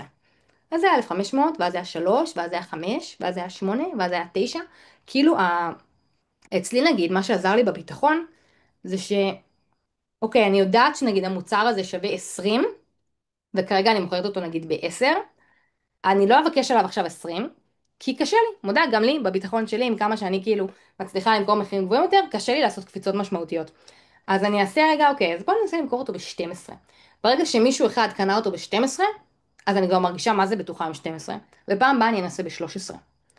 וככה יש לנו כאילו איזשהו ביטחון שאנחנו עושים את זה בצורה הדרגתית. אז נכון, האם לוקח לי יותר זמן להגיע ל-20,000? חד משמעית. אבל כשאני אגיד למישהו את המחיר של ה-20,000, אני לא אגיד 20,000, אני אגיד, כן, זה עולה 20,000, רוצה? אנחנו רוצים לייצר את הביטחון הזה בתוכנו, וזה משהו שאנחנו עושים בצורה הדרגתית לפעמים, וזה ממש ממש בסדר. קשה נורא לזייף את הדבר הזה של לבוא ולהגיד למישהו, את הביטחון העצמי הזה של כן זה עולה 20 ואין הנחות, ואם זה רוצה תיקח, לא רוצה אל תיקח. עכשיו ברור שלא ככה נגיד את זה, כן? אבל הביטחון הזה בתוכנו לוקח זמן לייצר, במיוחד שאנחנו אולי פחות מנוסים בשיחות עם לקוחות. נגיד היום שאני עושה איזושהי שיחה עם לקוח פוטנציאלי, זה כבר כאילו, זה זורם, אני לא עכשיו יושבת מול תסריט ומתרכזת בשאלות, אני עושה את זה בצורה, כאילו אני יכולה לעשות את זה תוך כדי נהיגה, אני יכולה לעשות את זה תוך כדי טיול עם הכלב, אני כאילו עושה את זה מאוד מאוד זורם, אבל זה רק כי עשיתי מאות שיחות כאלה. לא כולם היו רלוונטיות אגב. היתרון בלהביא מלא לידים, גם לא רלוונטיים, זה שאתם נהיים מה זה מתורגלים. אתם כאילו שוחים בשיחות האלה כבר. אבל זה לא היה ככה בהתחלה. בהתחלה ישבתי מול תסריט עם שאלות ברורות. אני כן אגיד שהדבר שאנשים נוטים לטעות כשהם עושים את שלב התסריט, שאני לא נגד תסריט, זה שאנחנו כל כך ממוקדים בשאלה הבאה שאנחנו צריכים לשאול, שאנחנו לא מקשיבים. והדבר הכי חשוב בשיחות האלה, זה פשוט לתת למישהו אחר, תנו ללקוח לדבר. ככל שתדברו פחות, השיחה יותר מוצלחת. זה ככה כלי אצבע. עונה קצת על שאלות. גם בתחילת הדרך לא למתג כזול, לא. ממש לא למתג כזול. להיות זול, אבל לא למתג כזול. להגיד, אני נותן לך אתר פרימיום ב5,000 שקל.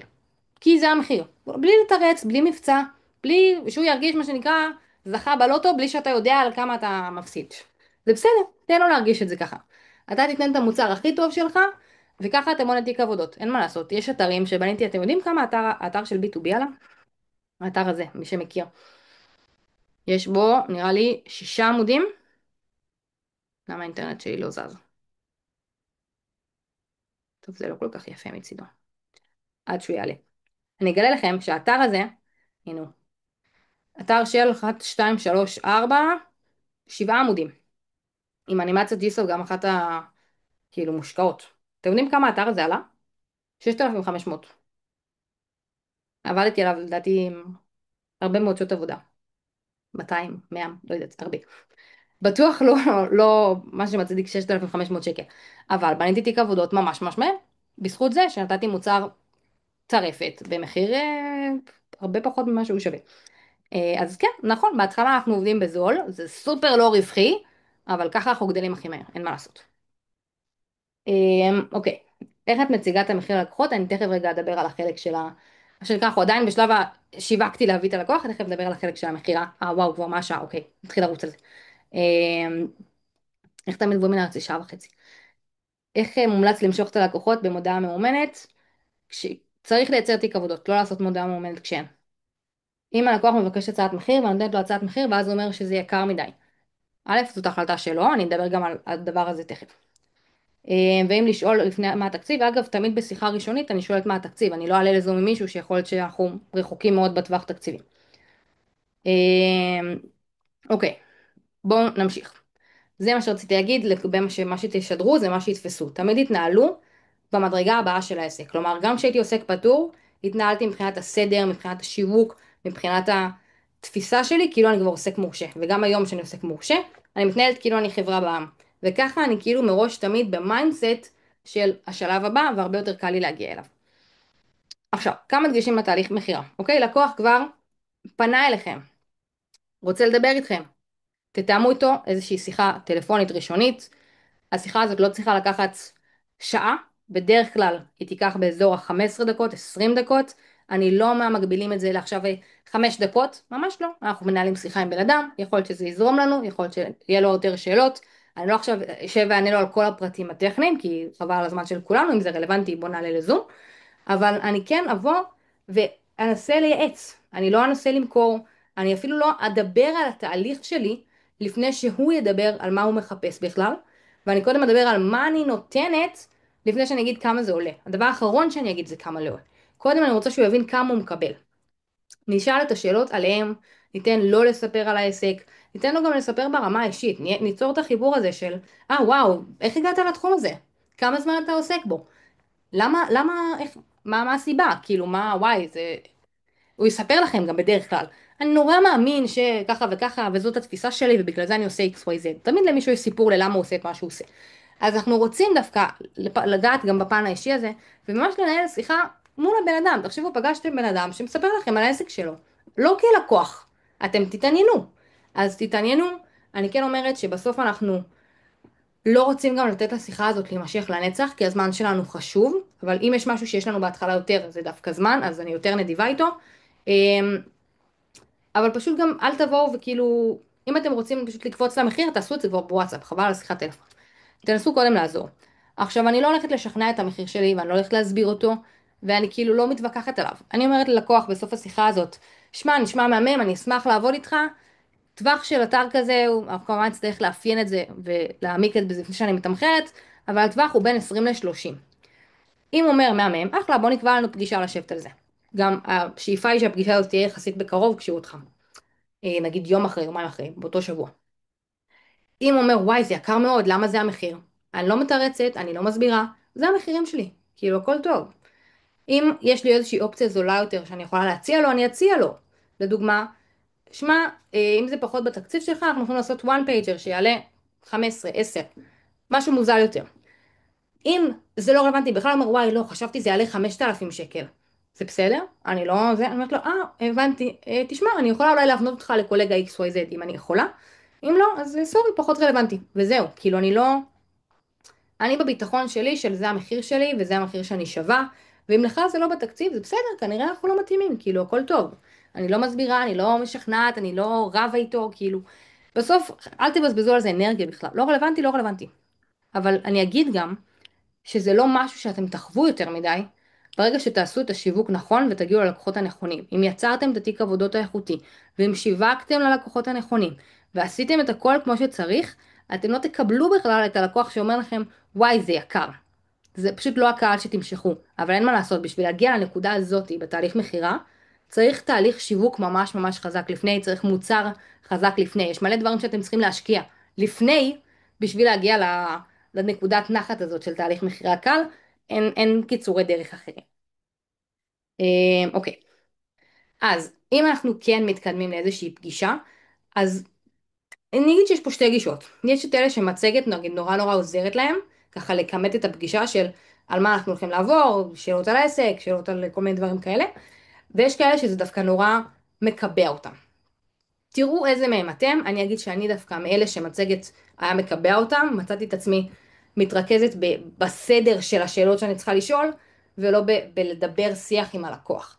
אז היום אני יודעת שיש לי מה שנקרא את ה-key של השאלות הספציפיות שאני צריכה, ה-key topics מה שנקרא, שאני רוצה לעבור עליהם, שזה המפת אתר, התקציבים אולי, או כל מיני דגשים ספציפיים שאני צריכה בשביל תמחר, תכף זאת המטרה שלי בפגישה הזאת, להבין מה אני צריכה בשביל תמחר, ליצור חיבור שיהיה לו כיף איתי, ולהראות לו גם רפרנסים להדליק אותו. זה המטרה של השיחה הזאת. אני לא נכנסת איתו עכשיו לא יודעת, אתה אוהב סגול או ורוד. לא קריטי, כאילו, בשלב הזה מבחינתי. אז פשוט פה אני מנסה לנהל איזושהי שיחה, אני לא אכנס איתו עכשיו של, טוב, תסביר לי כל שירות, אבל מה זה אומר, וכאילו, ומה התהליך, זה לא רלוונטי, כי זה כבר תוכן. הבנתי שיש שירות X, צריך לעשות עמוד לשירות X, סבבה. אם יש אולי איזה פיצ'ר ספציפי, מה שישפיע לי על התמחור, אני אתעכב, אם לא, לא רלוונטי. פשוט לא נחפור לכזה עומק בכל דבר, אלא באמת פשוט נזרום עם השיחה. לפחות זאת הגישה שלי. אני לא נגד מצגת, מי שזה עוזר לו, מעולה, מי שזה מקבע אותו, שימו לב שאולי זה דווקא פוגע ולא עוזר. בפגישה הזאת אנחנו כמובן נרצה לתת להם כבר איזשהו מחיר, אם יש משהו שאנחנו צריכים לבדוק, כי הם הביאו איזה פיצ'ר, הנערף צריך לבדוק אותו אם נתכנת או משהו, אז אני אגיד לו, אוקיי, זה המחיר של כל השאר, ואני אעדכן אותך לגבי הדבר הזה ואשלח לך הצעה מסודרת. השאיפה היא לשלוח את ההצעה הזאת באותו יום, כמה שיותר מהר, אבל הצעה שנראית כמו שצריך, הצעה מסודרת, שרשום בה את הכל, כל מה שהוא מקבל, כל העלויות, כל הלו"ז, משהו שגם מציג אתכם, אם יש בונוסים, יש משהו אחר בתהליך שככה נותן לכם איזשהו יתרון שיווקי, נגיד אצלי, אני רשום שאני כותבת תוכן. זה מה שאני גם מציינת אגב בכל שלב בשיחה, בשיחה הראשונית, בשיחה הזאתי, כדי להזכיר להם שיש להם איזשהו בונוס. סורי. אבל גם בהצעת מחיר, אני רוצה שדברים כאלה יוצגו. עכשיו, אם עשיתי שיחת מכירה, שלחתי הצעת מחיר, הלקוח לא ענה. אני אעשה לו איזה פולו-אפ אחד. אם הוא עדיין מסנן אותי, אני כנראה אשחרר. אפשר להמשיך לרדוף אחריו שבוע אחרי שבוע, אבל יש בזה גם משהו קצת חופר. אפשר לעשות לו פולו-אפ מדי פעם. לא ענה פעם אחת, ננסה אותו אולי עוד שבוע, עוד שבועיים. אני לא הולכת לחפור לבן אדם, לרדוף אחריו בלי הפסקה. זה סתם יגרום לו לחסום אותי, להתעצבן עליי, כאילו להרגיש שאני נואשת. תזכרו, אנחנו רוצים להיות בשיטת הפול ולא הפוש. לקוחות פרימיום לא אוהבים שפונים אליהם. זה נתפס ביניהם כנואש. אז זה בדיוק הבאלנס הזה. אני לא נגד פולו-אפים, פולו-אפים חשובים, אבל גם לא לחפור. עכשיו בואו נדבר על העניין הזה של הנחות. אני לא מאמינה בהנחה ללקוח חדש, אוקיי? זה משהו שמבחינתי מתחיל את התהליך כבר באיזשהו שבירת גבול, הוא אומר, סתם אני אתן לכם ממש דוגמה אמיתית, היה לי לקוח של אתר תדמית, אמרתי לו, המחיר הוא 23,000, וזאת היה אחרי הנחה שעשיתי לו, והוא אמר לי, 20. אמרתי לו, לא, 23. כאילו, זה המחיר. ואמרתי לו, אם אתה רוצה, אנחנו יכולים אולי לוותר על משהו. כלומר, הנחה שווה הורדה במחיר. אני לא פשוט נותן לך הנחה. עכשיו, אם זה כן פרויקט שאנחנו רוצים, יש את תירוץ הקרדיט. תירוץ הקרדיט הוא תירוץ מעולה, שמאפשר לנו לתת הנחה, בלי מה שנקרא לפגוע באמינות שלנו, עם תירוץ הקרדיט. עכשיו, מה זה אומר, כאילו, לפני שאני אדבר על הקרדיט, מה זה אומר לפגוע באמינות? תחשבו שאם נגיד, הוא היה אומר לי 20, והייתי אומרת לו, 20, מצד אחד יכול להיות שזה נתפס כן, וואלה זרמה איתי. מצד שני, ואני יודעת על ממש מקרה אמיתי שזה קרה לקולגה, שהיא באה לקראתה, אמרה אין בעיה, יאללה, 20. ואז הוא אמר לה שהוא לא סוגר איתה, כי אם היא הייתה בטוחה בעצמה, היא לא הייתה מוכנה לרדת במחיר. עכשיו, אני מבינה את התפיסה הזאת ברמה מסוימת, אוקיי? יש לקוחות שככה הם מרגישים, אה, שכאילו אם עשו לי הנחה, אז למה, אתה לא בטוח בעצמך? אם היית מוכן לתת לי את זה ב-20, למה אמרת לי 23? אתה מרמה אותי? כאילו, אין מה לעשות, זה משהו שאנחנו ישראלים, אנחנו מחפשים את זה שיעקצו אותנו. אז אנחנו רק, מה שנקרא, מאששים להם שבאמת עקצנו, שזה באמת השיטת מצליח. אם אתה מוכן לעבוד ב-20, למה ביקשת 23? ובגלל זה אני לא מאמינה בהנחה. עכשיו, אם זה לקוח חוזר, אין בעיה, יש לי תירוץ מעולה, וואלה, זה בדרך כלל 23, אבל אתה לקוח חוזר, אז אני אפרגן לך ב-20. אם זה, לא יודעת, איזושהי סיבה אחרת שיש לכם, אז תנו. אבל אם לא, אז תירוץ הקרדיט הוא התירוץ המעולה, שבו אנחנו אומרים, תשמע, אין בעיה, אני אוריד לך את זה ל-20, אבל באתר בתחתית חייב להיות הקרדיט שלי. עכשיו, גם ככה הוא חייב להיות שם, נכון? בין לבין זה רשום בחוזה. אבל הם לא יודעים את זה בשלב הזה, ברוב המקרים. אז זה ככה תירוץ הקרדיט. ואז הוא אומר, אוקיי, קיבלתי הנחה, והוא כאילו משווק את עצמו על האתר שלי, בדרך כלל לא אכפת להם, אז הם יגידו, יאללה, מעולה, סבבה. ואז יש לכם פה איזושהי תירוץ של נתתי הנחה, אבל עדיין הורדתי משהו, כאילו בתחושתם. כאילו היה איזשהו משהו שהם נתנו בעבור זה שהם קיבלו את ההנחה. אז זה תירוץ הקרדיט שאני מאוד אוהבת. אמ, אם אני עובדת עם הצעת מחיר מעוצבת, כן, בפיגמה, בצורה מאוד מאוד פשוטה, יש לי איזו תבנית קבועה, כל פעם משנה בת שם לקוח, פרטי וכדומה. לא משהו מסובך מדי. הרבה פעמים לקוחות עובדים עם מזכירות, ולא תמיד אפשר להביא את המנכ"ל, מקבל ההחלטה לפגישה. במקרה כזה המזכירות רוצה הצעת מחיר להעביר לו, במצב כזה איך את עושה את תהליך המכירה. שולחת להם טווח מחיר או הערכת מחיר ראשונית. בוואטסאפ או משהו כתוב סופר סופר בסיסי, אני לא עולה לפגישה בכלל. אם זה רלוונטי לך, בוא נעלה לפגישה מסודרת. מה המזכירה עוזרת לי? מה היא יודעת לענות? תוכלי להראות את הצעת המחיר, יש שם פרטי לקוחות, אבל אני אשלח לכם איזשהו משהו לדוגמה נקי. אני אוסיף לכם בכיף. אחלה, אנחנו קצת חורגים בזמנים, אבל אני מקווה שאתם איתי, נראה שאתם איתי. סך הכל יש פה עוד הרבה אנשים. אז, אחרי שסגרנו את הפרויקט עם הלקוח שלנו, למה אנחנו צריכים לצפות כשאנחנו עובדים עם לקוחות פרימיום? עכשיו, עד עכשיו דיברתי גם על דיוק מול לקוחות פרימיום, אבל גם הרבה מהתהליך היה רלוונטי לכל לקוח. אז מה הדברים שאנחנו כנראה נרגיש אולי שיש איזשהו שוני בלקוח שהוא קצת יותר איכותי? סבבי תיקונים הם די המלצה בעיניהם. דברים כאילו קטנים, הם פדנטים, כמו שאמרתי, הם ישימו לב לדברים פתאום אחרי, הכל טוב. אם זה משהו קטן, אני לארג'ית כמה שאני יכולה, הרבה יותר מלקוח נפוץ, מה שנקרא, לקוח רגיל שיבוא ויחפש אותי בזה. אז הם לא באים בשביל להרגיש טוב, הוצאתי ממנה מלא עבודה. זה לא הגישה, הם פשוט פדנטים. אז כאילו מראש אני מאוד מאוד גמישה איתם בסבבי תיקונים. אני אגיד גם שתכף אדבר שנייה טיפה על התהליך, אבל סבבי תיקונים אני עושה בפגישה, ולא טוב, תשלח לי מה שצריך לתקן. תכף נדייק על זה. אם אנחנו עושים איזשהו עיצוב נורא מורכב, גם אם זה דף פנימי, אני לא רצה לפיתוח. תאשר לי את העיצוב, כי אני יודעת שאולי יהיו דיוקים, ואז אני אעשה פיתוח. זה מסוג הדברים שמראש לוקחת את הריזיקה, ועושה עוד פגישה או עוד משהו, לפני שאני מבזבזת לעצמי עוד 20 שעות. הגבולות שלנו, הם צריכים להיות יחסית עקביים. עכשיו, כי אחרת מה שנקרא, אם נותנים להם הם ירגישו בנוח. כי גם הם כנראה הרבה פעמים עובדים בשעות לא שעות. אז אם אתם עובדים עד השעה 7, אז אתם עובדים עד השעה 7, ואתם לא עונים אחרי 7. אם הוא שלח משהו, אתם לא תגידו אני אענה לך מחר. לא, פשוט לא עונים. אתם לא עונים בשישי, אתם לא עונים בשבת, אתם לא עונים, ואתם בטוח לא שולחים הודעה. אם אני אומרת שאני עובדת מ-10 עד 7, אני לא אשלח הודעה ב-9:30 בבוקר, כי אני לא אמורה להיות זמינה בשעה הזאת. אז תהיו עקביים בדברים האלה, כי בסוף מה שאתם עושים, זה מה שהם משדרים, והם ירגישו בנוח אחר כך. תוספות. בלקוחות פרימיום אני אגיד שזה קצת שונה. בלקוחות רגילים, המדיניות היא, זה שלקוח ביקש עכשיו, תוסיף לי עוד אזור, תוסיף לי עוד איזה עמוד, אוקיי, זה עוד 1,500. בלקוחות פרימיום זה לא כל כך הגישה. אה, גם כי אנחנו רוצים לתת להם תחושה של כאילו אנחנו לארג'ים איתם רצח ואתם מקבלים מאיתנו כאילו את מלוא זה, אז אני מראש אתמחר את האקסטרה שלי, אני אגיד שבתמחורים שלי יש לי ממש שורה של 10% אקסטרה כשאני באה ועושה את החשבון שלי, אז אני מראש מתמחרת לי אקסטרה, ואז יש לי מאיפה לקחת את התוספת הזאת. אני כן אגיד לו, תשמע, אין בעיה, זה עולה 1,500 שקל, אבל אני מפרגנת לך באהבה. אנחנו רוצים לתת להם שירות פרימיום. לקוח פרימיום צריך שירות פרימיום. הם צריכים להרגיש שהם, וואי, הם מקבלים כאילו, לקוח צריך לעוף עליכם רצח, כי בסוף הוא גם יחזור. לקוחות פרימיום, תזכרו, זה לקוחות שיש להם את היד שלהם בהרבה עסקים. הסיכוי שהם יחזרו הוא גבוה, אנחנו רוצים לתת חוויה מאוד מאוד טובה בחלק של השירות. אז קצת על התהליך עצמו, ואנחנו מגיעים בדיוק לחלק האחרון. אמ, אני משתדלת לשמור על תהליך מאוד מאוד מסודר, גם בשבילי, גם בשביל הלקוח, זה נותן לו איזושהי מסגרת, וזה כולל כמה דברים. אונבורדינג, אנחנו ממש יש לנו איזשהו תהליך של כניסת לקוח, תכף אני אראה לכם את זה באקסל. עדכון שבועי תמיד לפני יום ראשון בבוקר, לשלוח עדכון, לא לחכות שהלקוח ישלח לי הודעה ויחפש אותי, מה קורה, מה נשמע, כי זה כבר מה שנקרא לקוח פחות סבלני, ברגע שהוא לא מקבל עדכונים כל הזמן. אם הוא עדכנתי אותו, זה בעבודה, אני על זה, הוא לא יאכל לי את הראש. סבב תיקונים. אני לא אוהבת לעשות את זה בוורד, לשלוח להם, זה המסמך שלנו, תמלאו אותו, אוקיי? בדרך כלל זה אנשים עסוקים, או אנשים שכזה, זה לא בראש, אז זה לא, אין להם את זה, הם לא שם.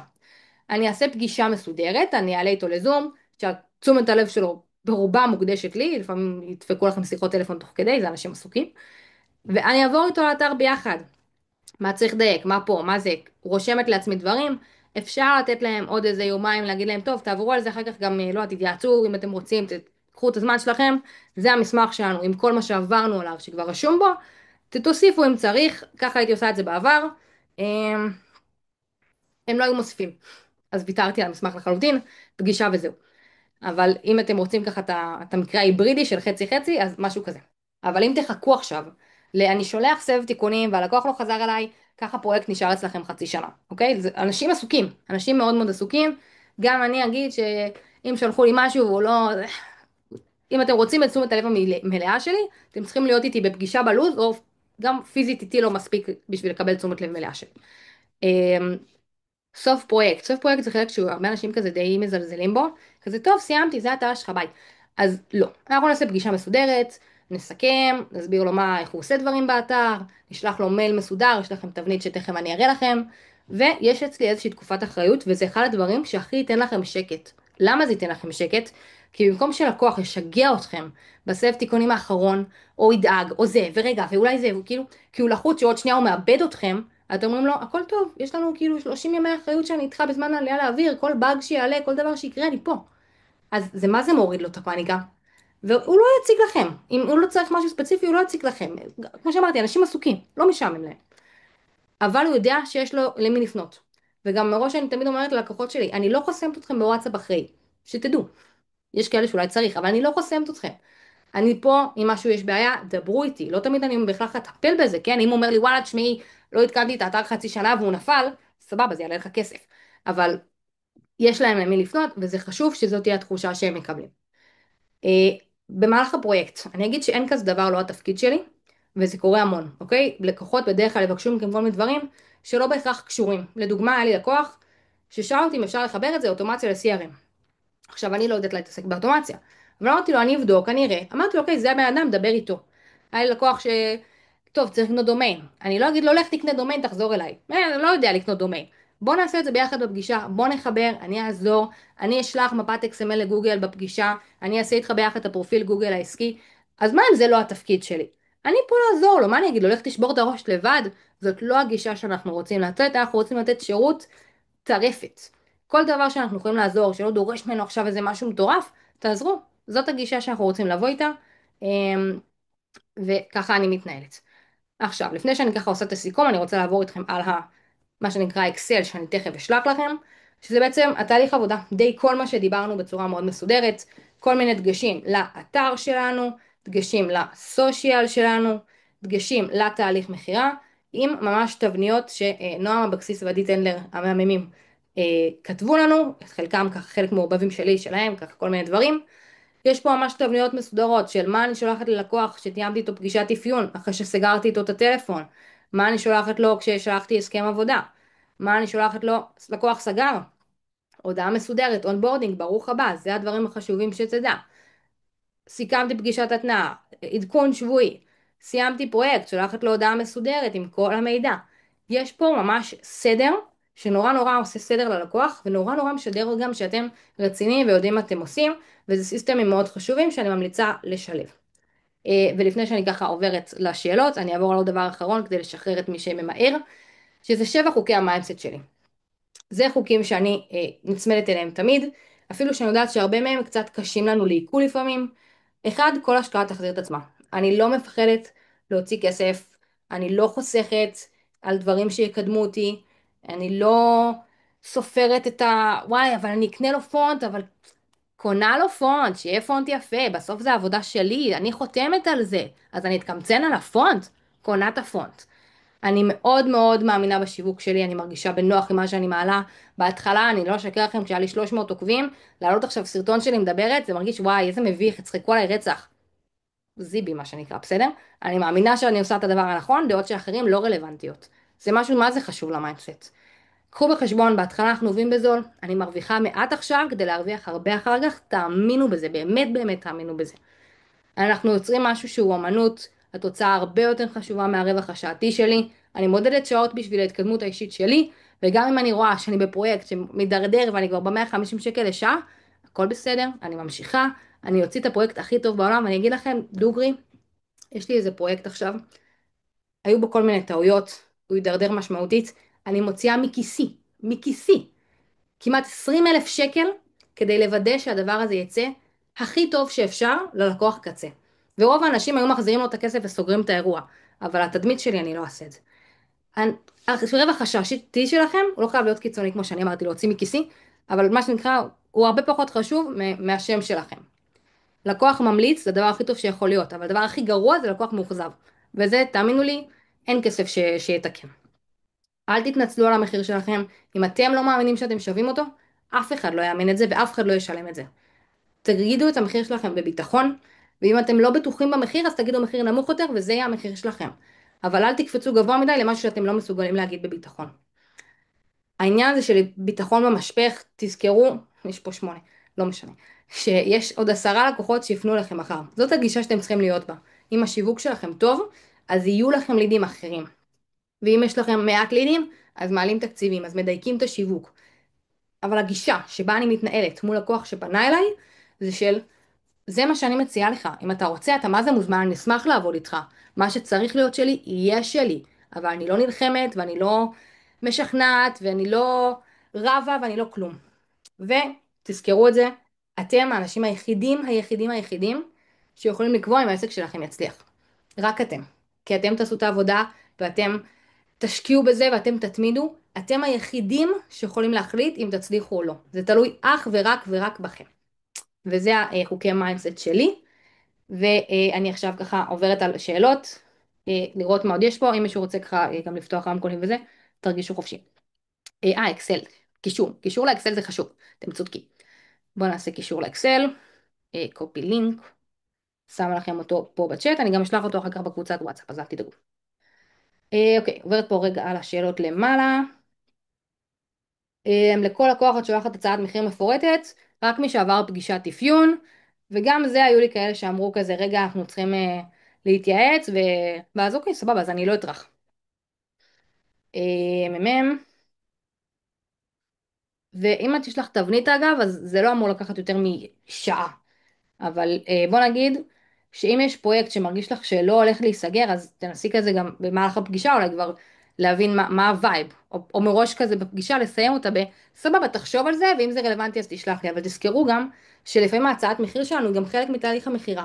אם ההצעת מחיר שלכם מרשימה, והלקוח יצא מתנדנד, יכול להיות שזה מה שיגרום לנו לסגור, אז לפעמים זה שווה את ההשקעה.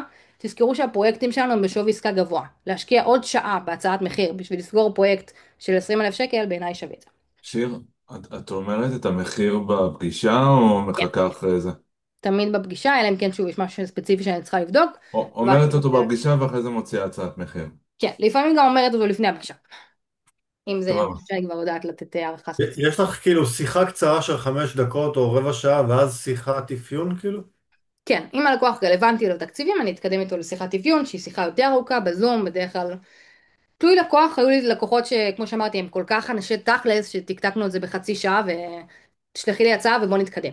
ויש לקוחות אז בעצם שישבתי איתם. השיחה הראשונית, סליחה שאני קוטע, כן, השיחה הראשונית היא של כמה דקות, והיא בעצם בה את נותנת את הטווח מחירים, נכון. ומשם אם זה רלוונטי לו, אז את מתקדמת איתו לשיחת אפיון, שבה את נותנת את המחיר הסופי נקרא לזה. נכון, אם זה משהו שהוא נורא כזה אמורפי, אני צריך אתר כזה וכזה, אז אני אתן טווח, לפעמים גם טווח מאוד רחב של 10,000 שקל אפילו, אבל אם זה משהו שהוא דווקא יחסית פשוט, או יחסית, נגיד סתם, מישהו אומר לי, אני צריך דף נחיתה, סבבה, אז בין 12 ל-15, אין פה יותר מדי מה לחדש לי בפגישת אפיון, דף נחיתה זה דף נחיתה. אז כאילו זה טווח די קטן, לפעמים אפילו יש להם, הרבה פעמים אני מתעסקת בשדרוגים של האתרים, אז יש איזשהו אתר ראשוני, וזה נותן גם איזשהו בסיס לתמחורים, אז יש פעמים שאני יודע אפילו לתת מחיר ספציפי, אבל תמיד עדיף לתת טווח, כי לך תדע אם איזה דברים יפתיעו אותך בפגישה. רגע, אמור להיות פה גם אזור אישי וסליקה. זה שכחו לציין. אוקיי, בואו נראה. 30 יום תודה רבה אחריות, על הזום, כן, פצצה, בשמחה, תודה. ואם בשמחה. את יכולה רק לחזור למסך שאפשר לצלם אותו, שיהיה לה בטח, סטופ. בטח. אה, אם המסך הזה טוב לכם, אני אמחק את הקשקוש. אה, 30 ימי אחריות, כן. אני אוהבת שיש איזושהי תקופת אחריות. 30 ימים, חודש, חודש אגב משפטית זה עדיף להגיד, כי 30 ימים זה כזה ימי עסקים, ימי זה. שיר, אז מה עדיף. זה אומר תקופת אחריות בעצם? אני מביא לאתר את הלקוח, את הפרטים של האתר, את הכל. מה זה אומר תקופת אחריות? זה אומר שאם הוא יש שבר בעיה את שקרה האתר עכשיו, בעליית מה? לאוויר. מה זה שבר? איזה שבר הוא יכול לעשות בזה אם הוא לא נוגע באתר? משהו אם- קרה, אני אעזור לו. גם מה זה שברת אתר? שברת אתר, אני משחזרת לאתמול, כאילו, אני לא אתעסק בזה אפילו. אם הוא כבר עשה נזק. אגב, אני אגיד שאצלי יש גיבוי של כל האתרים שלי. כלומר, היה לי לקוח ששכח לשלם על הדומיין שלו, האתר נמחק, אבל לי היה גיבוי, מזלי. אז פשוט הבאתי לו את האתר מחדש. אחרת היה אסון מאוד מאוד גדול. יש איזה סעיף בחוזה שאת שמה בנושא של אחריות של האתר? אני אתן לך את הדוגמה הקלאסית. כל הלקוחות שלי, כל האתרים שלהם מאוחסנים אצלי. אני מנהל לרובם גם את הדומיין. ממש הכל מנוהל all in one תחת קורת גג אחת. וכן, קורה שגם שלא נוגעים באתר בכלל, פתאום בום, משהו נדפק. אני נותנת את האחריות הזאת רק בשלושים יום האלה. בשלושים יום הסיכוי שמשהו ידפק בכזה קיצוניות הוא מאוד נמוך. נכון, אז השאלה אמרתי, אם יש לך איזה סעיף בחוזה שאת כותבת אותו משהו.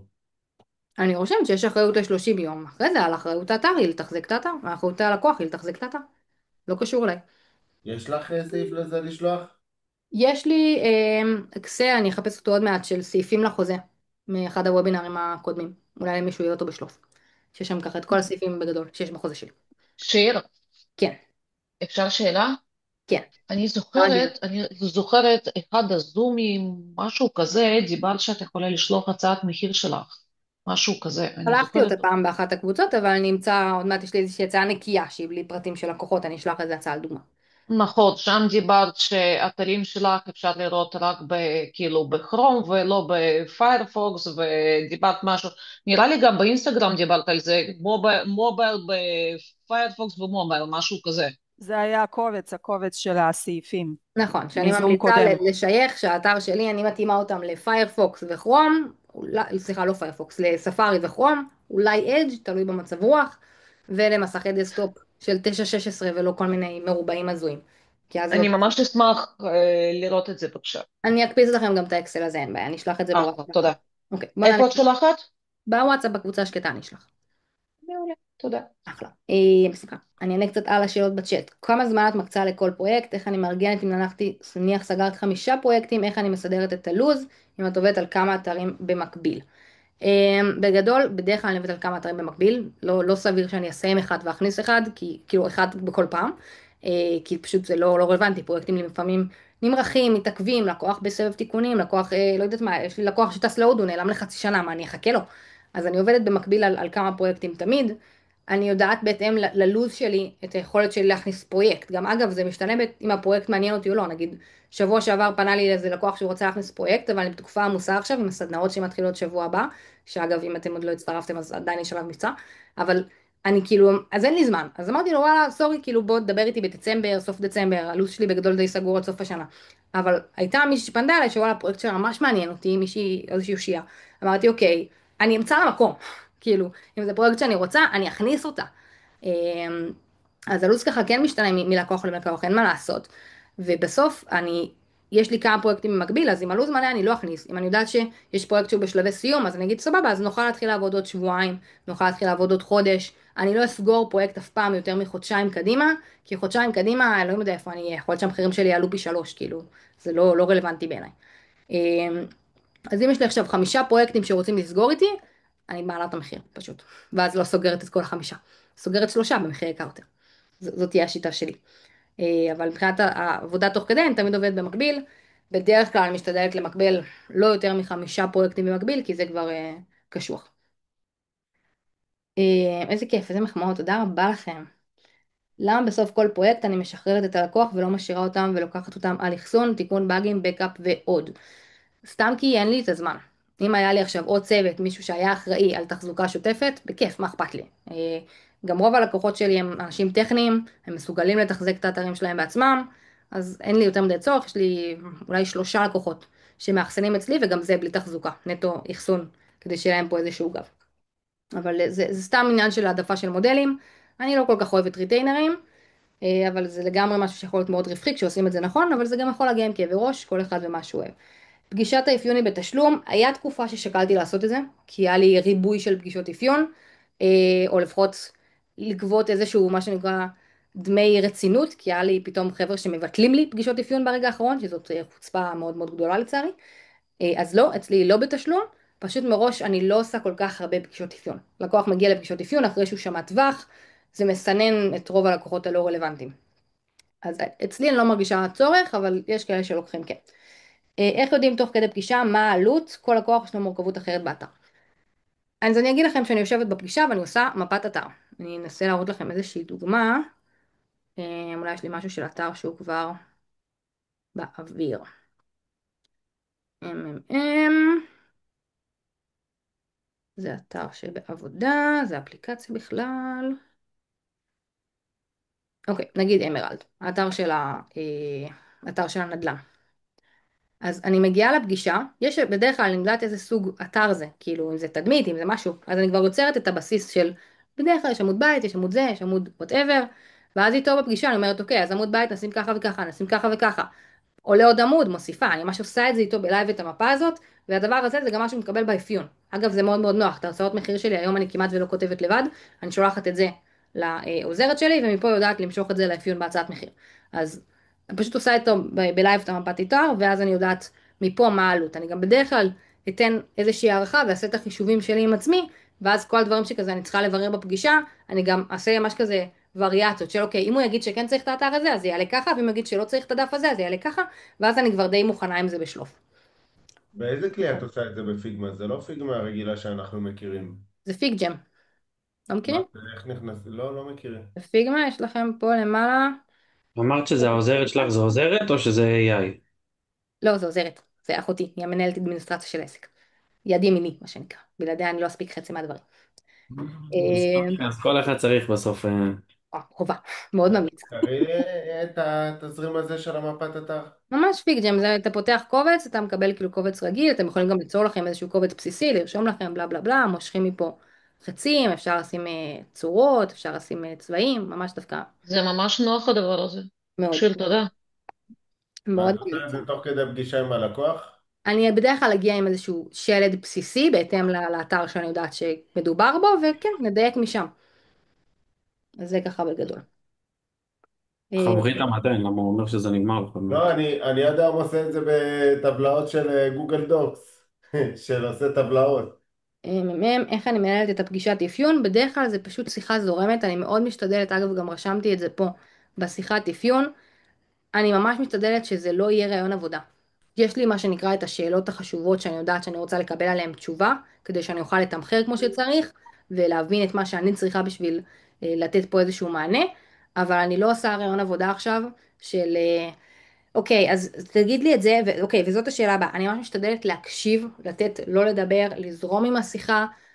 ככל שתהיו יותר, כאילו, פחות, ככל שתהיו פחות לחוצים ויותר תהיו בקלילות, אז זה גם התחושה שהלקוח יהיה, ואתם רוצים אותו שהוא יהיה סופר זורם, שיהיה לו כיף איתכם. לקוח שכיף לו איתכם ירצה לעבוד איתכם, אין מה לעשות. אז בסוף זה מה שאני מכוונת אליו. כן, אבל רוב הלקוחות, סליחה, רוב הלקוחות הם פשוט מספרים, מספרים, מספרים, והם פשוט לא יודעים, בגדול הם לא יודעים מה הם רוצים. אין בעיה, אז את הם תכוויני צריכים, אותם. אם יש לקוח שאוכל לך את הראש, אז סבבה, אז תעצרי אותו ותכוויני אותו. את יודעת לשאול את השאלות בשביל מה הם צריכים. כן, אז כן, תכוויני אני אותם. יודעת, אני כן. מכוונת אותו, נכון, אבל רוב הלקוחות הם בחיים לא יגידו לך שהם צריכים, נגיד, לא יודעת מה, יש לו שירות XYZ, הוא פשוט יספר לך, יספר לך, יספר לך, ואת משם צריכה למשוך את המידע, מה יש לו, מעולה. איזה שירותים את עושה. אחלה, סבבה. אז להפך, דווקא זה שתעבדי איתו עם מפת אתר בלייב, גם יעשה את הסדר. כלומר, יש לי שירות שאני עושה בו XYZ. מהמם, אז אני ארצה עמוד לשירות הזה, ונרצה לרשום בו, אוקיי, על התהליך, ואתה אומר שאתה עושה בו כזה וכזה, אז אוקיי, נרשום נגיד מה זה כולל, ממש תכווני אותו גם, ולאט לאט הוא יתאים את עצמו למוח שלך ולשלד שלך. נגיד, אחד הדברים שאנשים עושים הרבה פעמים, שאצלי אני כותבת את התוכן, אז זה לא משהו שיוצא לי לעשות, אבל כשלקוח צריך להביא תוכן, זה להביא להם מה יפה. תחברי את הלפטופ למתן. חיברתי. יופי. מה שאמרתי זה שיש אנשים שצריכים לשלוח ללקוח לתת לו, שהוא יכתוב את התוכן, אז הם כותבים, שולחים לו ווייר פריים, ואז זה נותן להם איזשהו שלד ואיזשהו סדר, אז הדבר הזה גם עושה להם סדר. אוקיי, איך אני שומרת על סדר עם כמה פרויקטים במקביל? יום אחד לכל פרויקט בדרך כלל, משתדלת, בגלל זה יש 5 ימים בשבוע, אני אשתדל לא למקבל יותר מ5 פרויקטים, כדי שכל פרויקט יוכל לקבל התקדמות כל שבוע. זה משהו שאני די משתדלת להקפיד עליו. איך אני שומרת גיבויים של האתרים אצלי? באחסון שלי, יש לי את האחסון שלי, זה אחסון ריסלר, יש לי ממש אתרים שמאוחסנים אצלי, פשוט מה שנקרא הם מוסתרים מגוגל, הם על איזשהו דומיין סתמי כזה, ואז יש לי שכפול של האתר, יש כאלה שאוהבים להוריד את הקובץ, לשים את זה על המחשב או בדרייב או לא יודעת מה, אני מעדיפה שזה על האחסון יותר נוח לי. שיר, עוד דבר, אמר ש-GSAP זה דורש אחסון חזק. יופרס לדעת זה אחסון חזק? לא ניסיתי אותו באופן אישי, אבל שמעתי עליו דברים טובים. הלקוחות שלי עושים בכל מיני מקומות. ומה זה כל מיני מקומות? ג'ט סרבר, דוגמה. אוסטינגר, ואנגוס, היה לי אחד גודדי, זה היה אסון, לא ממליצה על האחסון הזה בלי קשר. הרבה אוסטינגר, האמת אני אגיד שהרבה אוהבים את אוסטינגר, והוא דווקא עם כמה שהוא זול, הוא עושה עבודה סבבה לגמרי. אחלה. אם רוצים שרתים חזקים, יש את חברה ישראלית דווקא של בחור בשם מאור חורי, MVN. איך? MVN, ככה זה נקרא. MVM? MVN. מהמם, אז תרשום את זה בקבוצה למי שמפספס, אני כן, ממשיכה עדיף. בשאלות בצ'אט, כי היה כבר מאוחר קצת. אם יצא לי ללכת לפגישת אפיון פיזית, לא, פגישת אפיון אני לא אעשה פיזית, זה בעיניי זמן השקעה שברוב הפרויקטים לא מצדיק את זה. אם זה לקוח, פרויקט נורא נורא גדול, פוטנציאלי, משהו שכמה עשרות אלפי שקלים טובים, אולי אני אעשה את ההשקעה הזאת. כן יצא ללכת לפגישות אחרות עם לקוחות פיזית, שבמקרה הם היו באזור שלי, רק כי הם היו ממש במרחק נסיעה קצר, אבל זה היה לדעתי הפעם היחידה, השנייה אולי, שפגשתי לקוחות פיזית. ואם אני מביאה איתי מחשב, כן, מביאה איתי מחשב, מחברים את זה, פגישה מאוד רגילה, אבל זה בסבבה, עושים לך סיור במשרדים. זה מאוד נחמד, אבל זה גם השקעה של זמן, חד משמעית. אם האפיון קלה יותר, איך לדייק בבניית האתר, אעשה פגישה מעמיקה. אז כמו שאמרתי, יש פגישת התנעה, אבל זה אחרי שתמחרנו כבר, אז כאילו זה לא בשלב האפיון, אתם צריכים לדעת מה הדברים שמשפיעים לכם על התמחור, אם זה כמות תוכן, אם זה כמות עמודים, זה משהו שאני כן אעשה בפגישת האפיון. אבל אחרי זה, לפני שאני ממש מתחילה את העיצוב, אני עושה איזושהי פגישת התנעה, שבה אני אתעמק, אוקיי, אז בשירות הזה אתה עושה ככה, סבבה. אני אגיד שלי לא משנה אם יהיה לי בדף הזה 5 אזורים או 10 אזורים, בתמחורים שלי זה לא ישפיע. אם בשלכם זה כן ישפיע, אז כן תנסו לעבור על זה באיזושהי רמה באפיון. אבל ברמת טוב, מה בדיוק זה כולל, וכמה שלבים יש לך בתהליך. זה אני אדבר עליו בפגישת התנעה, כי מה זה משנה לי לתמחור אם יש לו 5 שלבים בתהליך או 7 שלבים. אני עדיין אעשה מסך תהליך, פשוט יהיה חץ ארוך יותר. אז זה משהו שאני אעשה בפגישת התנעה, נראה לו כבר רפרנסים פה לעיצוב, בואו נבין מה הכיוון וזה, ומשם אני אצא לעיצוב. אז זה פגישה שהיא קצת יותר רגועה ואפשר לעבור בה על דברים בנחת. מה עוד יש פה? ג'ט סרבר מאוד מומלצים, אני איתם כבר 15 שנה בערך, עוד מהעסק של אמא שלי. אמ, מהמם, מהמם. אוקיי, נראה לי עברתי על כל השאלות. אם יש עוד משהו, כמובן תרגישו חופשי לשאול. מקווה שזה ככה עשה לכם קצת סדר. אני אשלח גם בוואטסאפ את הלינק הזה לאקסל של תהליכי העבודה, ואני אקפיץ לכם גם את הלינק של הסעיפים שנכתבו בדם, מה שנקרא.